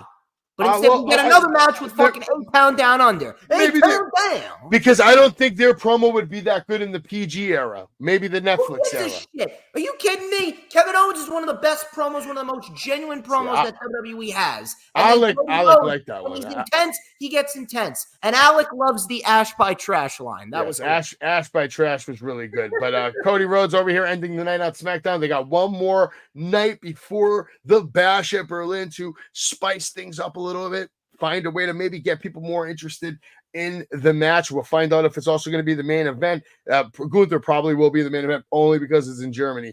But if they follow suit, then the world champion should be main event. That's just the way the wrestling business should work. The Judgment Day trash talked the Terror Twins on Monday Night Raw and brawled with the LWO 5 days before Bash at Berlin. I don't think a match has even been made official. I do like seeing this new version of the Bloodline. They look, not the Bloodline, excuse me, the Judgment Day. They look good, and it looks much different with Liv Morgan kind of running the ship there, because we had the same visual there, just with Rhea Ripley as the champion. Liv Morgan and Judgment Day doing their thing, having a battle. The Judgment Day go on to defeat the LWO. And Rey Mysterio, by the way, said that he's never felt better with these stem cell treatments he's been doing. I mean, look at him right now. How old is he, bro? 50. And still looks that good. Crazy, man. There you go. Crazy. And finally, we get the Judgment Day getting not the Judgment Day, the Terror Twins, right? They get a little revenge. Well, I think they're going to get more revenge at Bash at Berlin very easily. Absolutely. No question about it. Damage Control defeated Pure Fusion Collective. Let's just skip this. Nobody gives a shit. CM Punk punished Drew McIntyre with a vicious attack ahead of their match at Bash at Berlin. We already talked about this earlier in the night. We both pretty confident who's going to win that match. Jey Uso defeated Kofi Kingston and Karrion Kross in another IC title #1 contender tournament triple threat match that Jey Uso is obviously going to come out and be the winner out of this entire thing. And it's sad because I don't think they have any plans for Jey Uso. I don't see him winning an IC title. Jey Uso's going to win because his father was fucking complaining on his podcast. Well, I was going to get into that. And you know what? We might as well just bang that out right now. We might bang it out right now. You want to talk about? More breaking news. Clarification on WWE's plans to relocate the Performance Center to Las Vegas. Apparently, that was all bullshit, and it's not true. Have you heard anything else to prove that that's true, not true? No, I figured that they weren't going to do that, although I can see them doing that. I don't think that they would. I don't understand why you would move out of Orlando.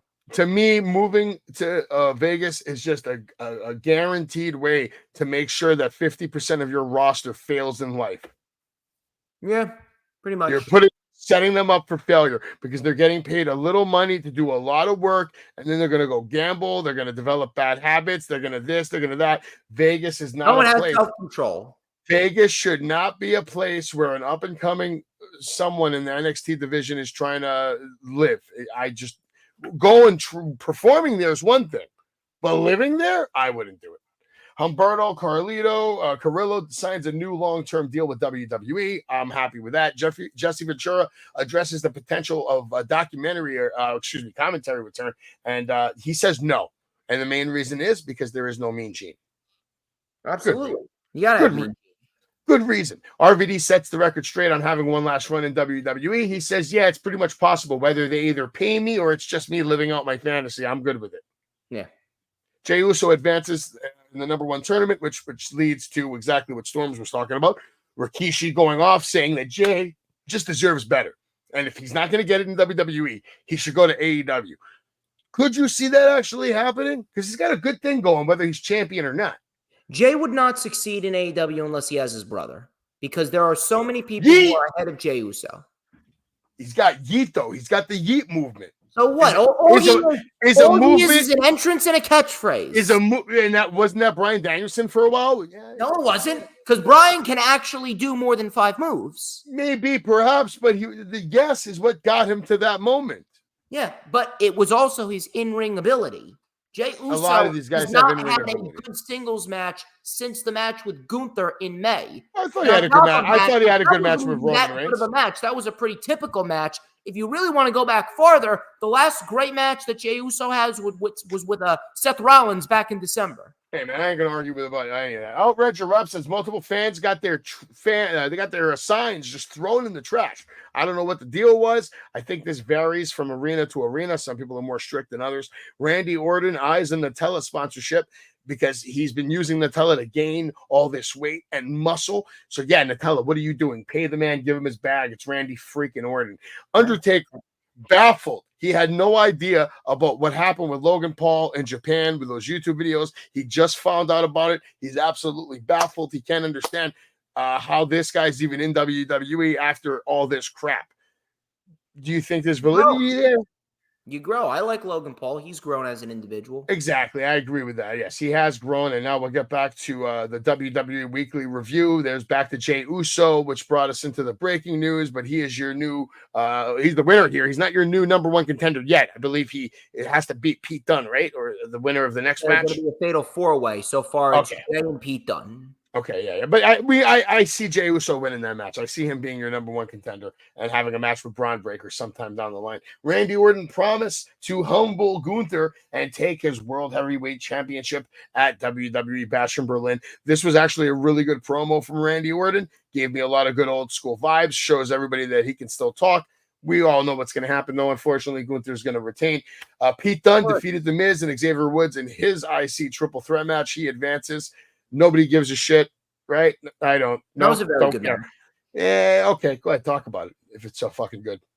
Yeah, it was a very good match, actually. And I'm actually very pleased that they're giving it to Pete Dunne because Pete Dunne, you're talking about Pete Dunne? I thought you were talking about this damage control shit. Oh, the damage control shit? Oh, no one gives a shit about this. Oh, exactly. Okay, so yeah, okay, go ahead. Pete Dunne. You're talking about Pete Dunne. That's great. Pete Dunne's the man, yes. Yeah, of course. You know why? It's because Pete Dunne, he has been on the main roster for way too long, and he has not gotten the opportunity to showcase what he can really do as a singles guy. And guess what? Now he's got that chance.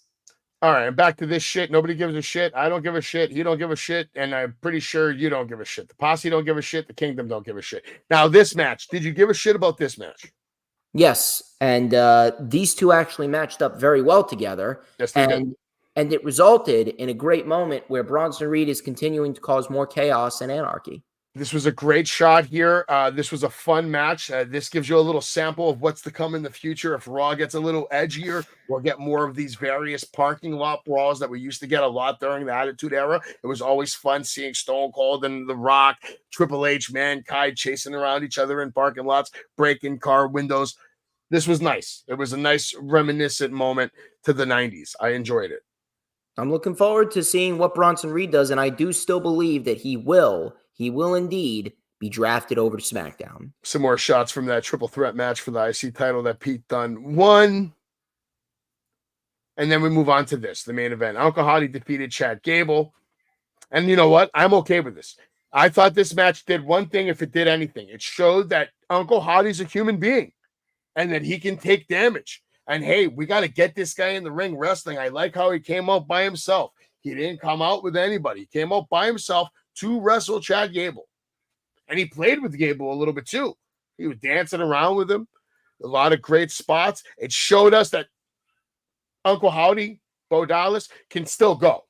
It showed us that it showed us that he can wrestle. It showed us that he can bump. It showed us that he's back. He kept up with Chad Gable, who's pound for pound, maybe the best in the business. Great guy, great wrestler. And not only did it do that, but it establishes his human side because he was out there taking damage, getting slammed on tables, almost losing the match. And he didn't try to do anything. By the way, this is a great shot right here. Oh, fantastic shot right there. This is, this was phenomenal to see. I was very happy with this match. I thought they served their purpose very well, and nobody came out to help Uncle Howdy until after Gable, of course, had to, his team had to be the first one to come out there and cause shenanigans. There you go. They come out, they cause some shenanigans, and that is when the Wyatt Six show up. The Wyatt Six are playing by the rules. They're not trying to cheat. They're not trying to this. They only came out when it came time to defend Uncle Howdy from getting screwed over. There you go. I thought it was good. What did you think?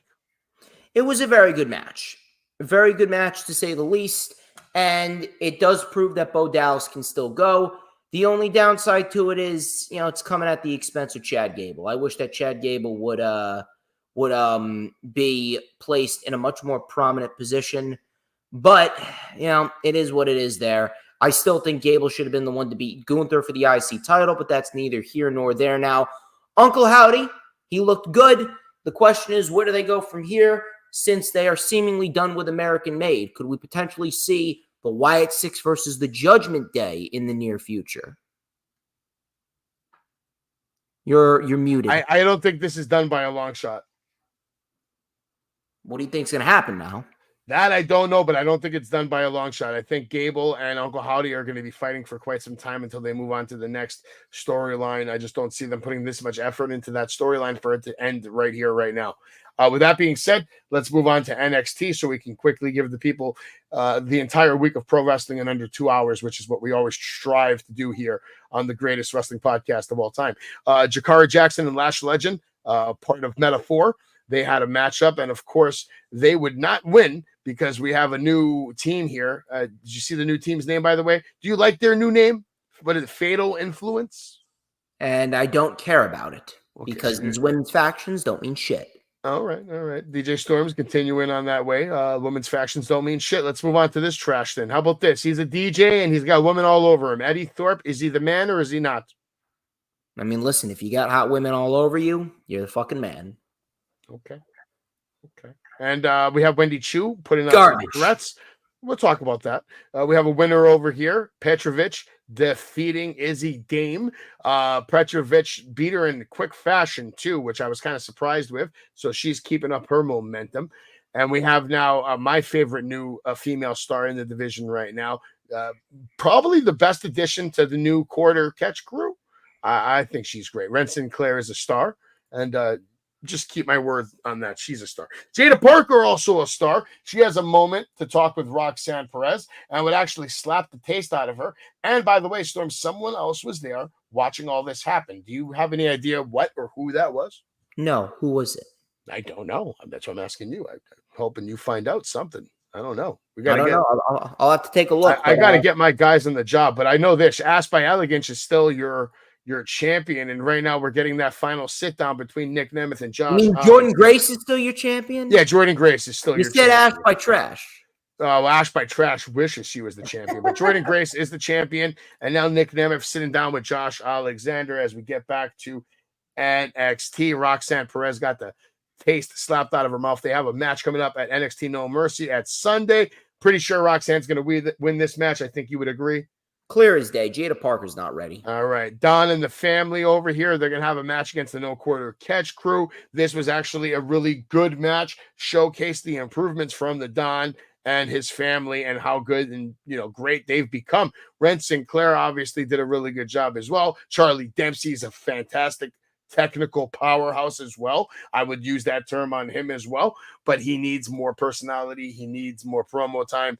We'll see if he gets that here in No Quarter Catch Group. Also very impressed with Crucifino and Stax. I thought they make a great tag team, and you got to love Ren Sinclair's attitude trying to go up against the men over here, Storms. She's slowly starting to grow on me. I'll tell you that.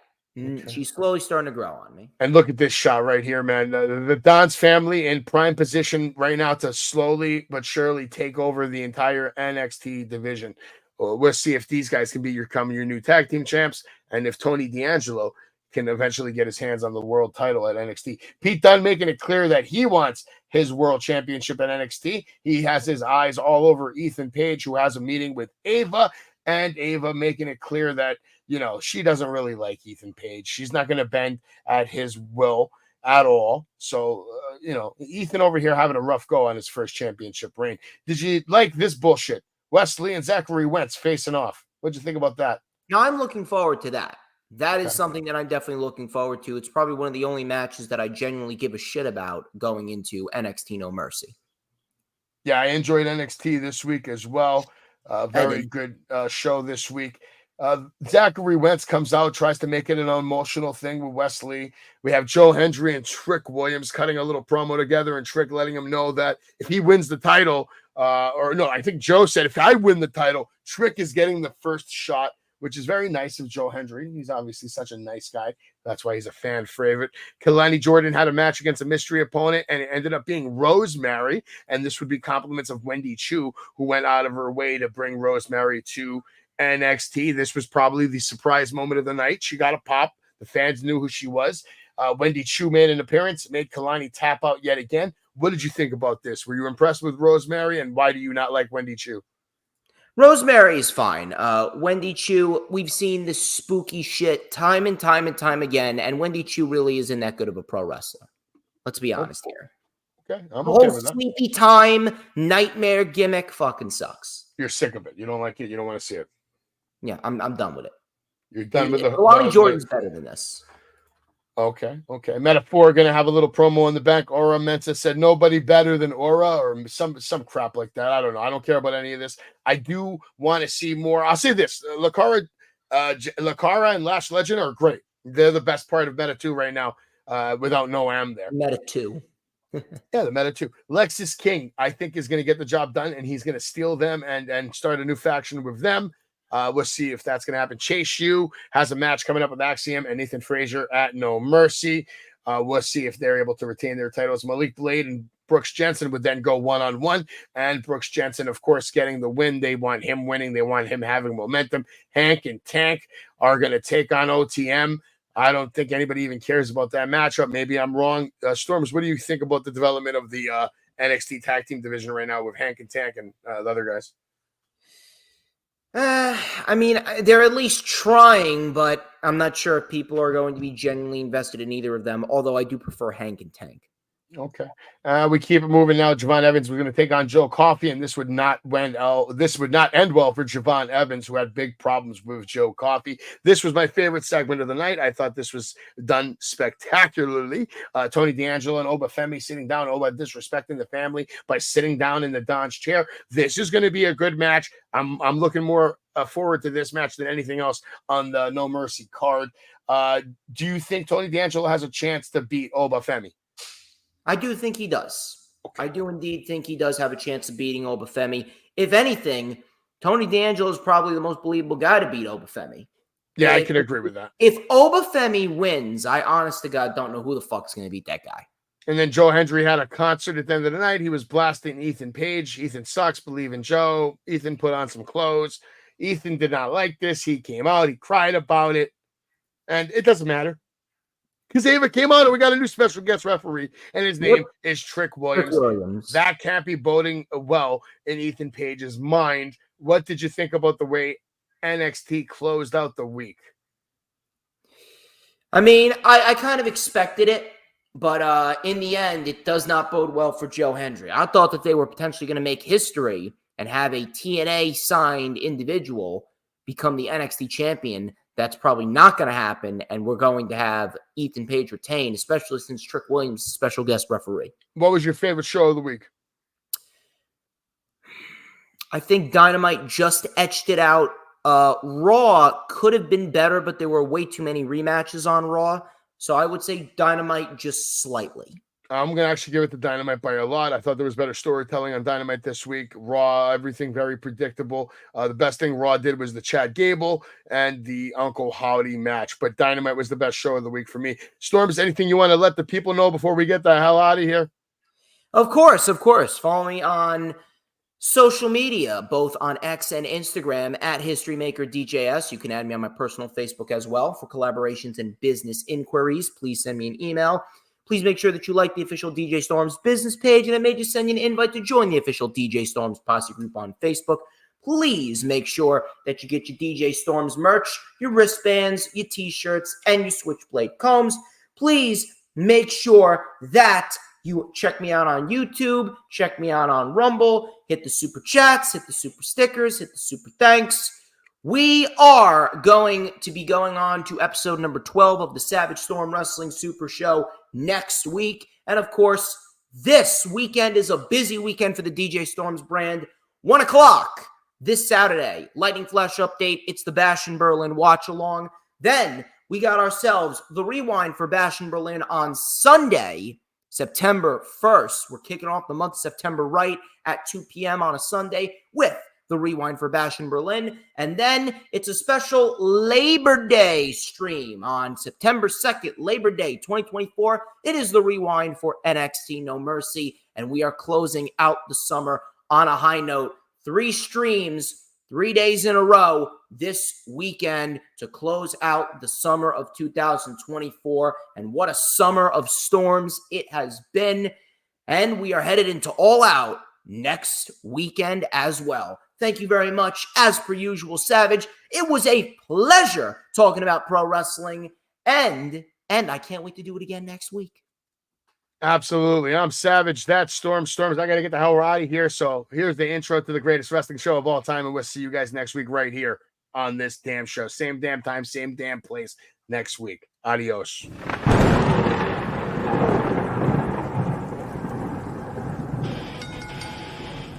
Pedigree, 1, 2, 3, press you live by the champ. A last ride straight to hell, a tombstone, a body slam, choke slam, hit you raw. This is wrestling with Savage. Back down, hold the title. This is wrestling with Savage. The epitome of rapping them, scrapping them toe to toe. We ride or die, my kingdom's with me, legendary up in my road. Tearing limbs up on my pole, the ankle lock grip is accurate. Greek God in the flesh, every move is immaculate. Savage Kingdom march on bones. Savage Kingdom fight. We reign. Savage Kingdom march on bones. Savage Kingdom fight. We reign. I be the king of the ring, the mightiest force to be reckoned with. The unstoppable, immovable manager, cause an exodus of other voices making money, choices, and wins. PG era is dead, the savage era begins. Pedigree, 1, 2, 3, press you live by the champ. A last ride straight to hell, a tombstone, a body slam, choke slam, hit you raw. This is wrestling with Savage. Back down, hold the title. This is wrestling with Savage. The real boss of all bosses, pile drivers, hip tosses. We holding multiple titles while you keep stacking up losses. Roster talent that flosses, y'all can't even present a match. I'm in a tour in his army, breaking backs upon the mats. Savage Kingdom march on bones. Savage Kingdom fight. We reign. Savage Kingdom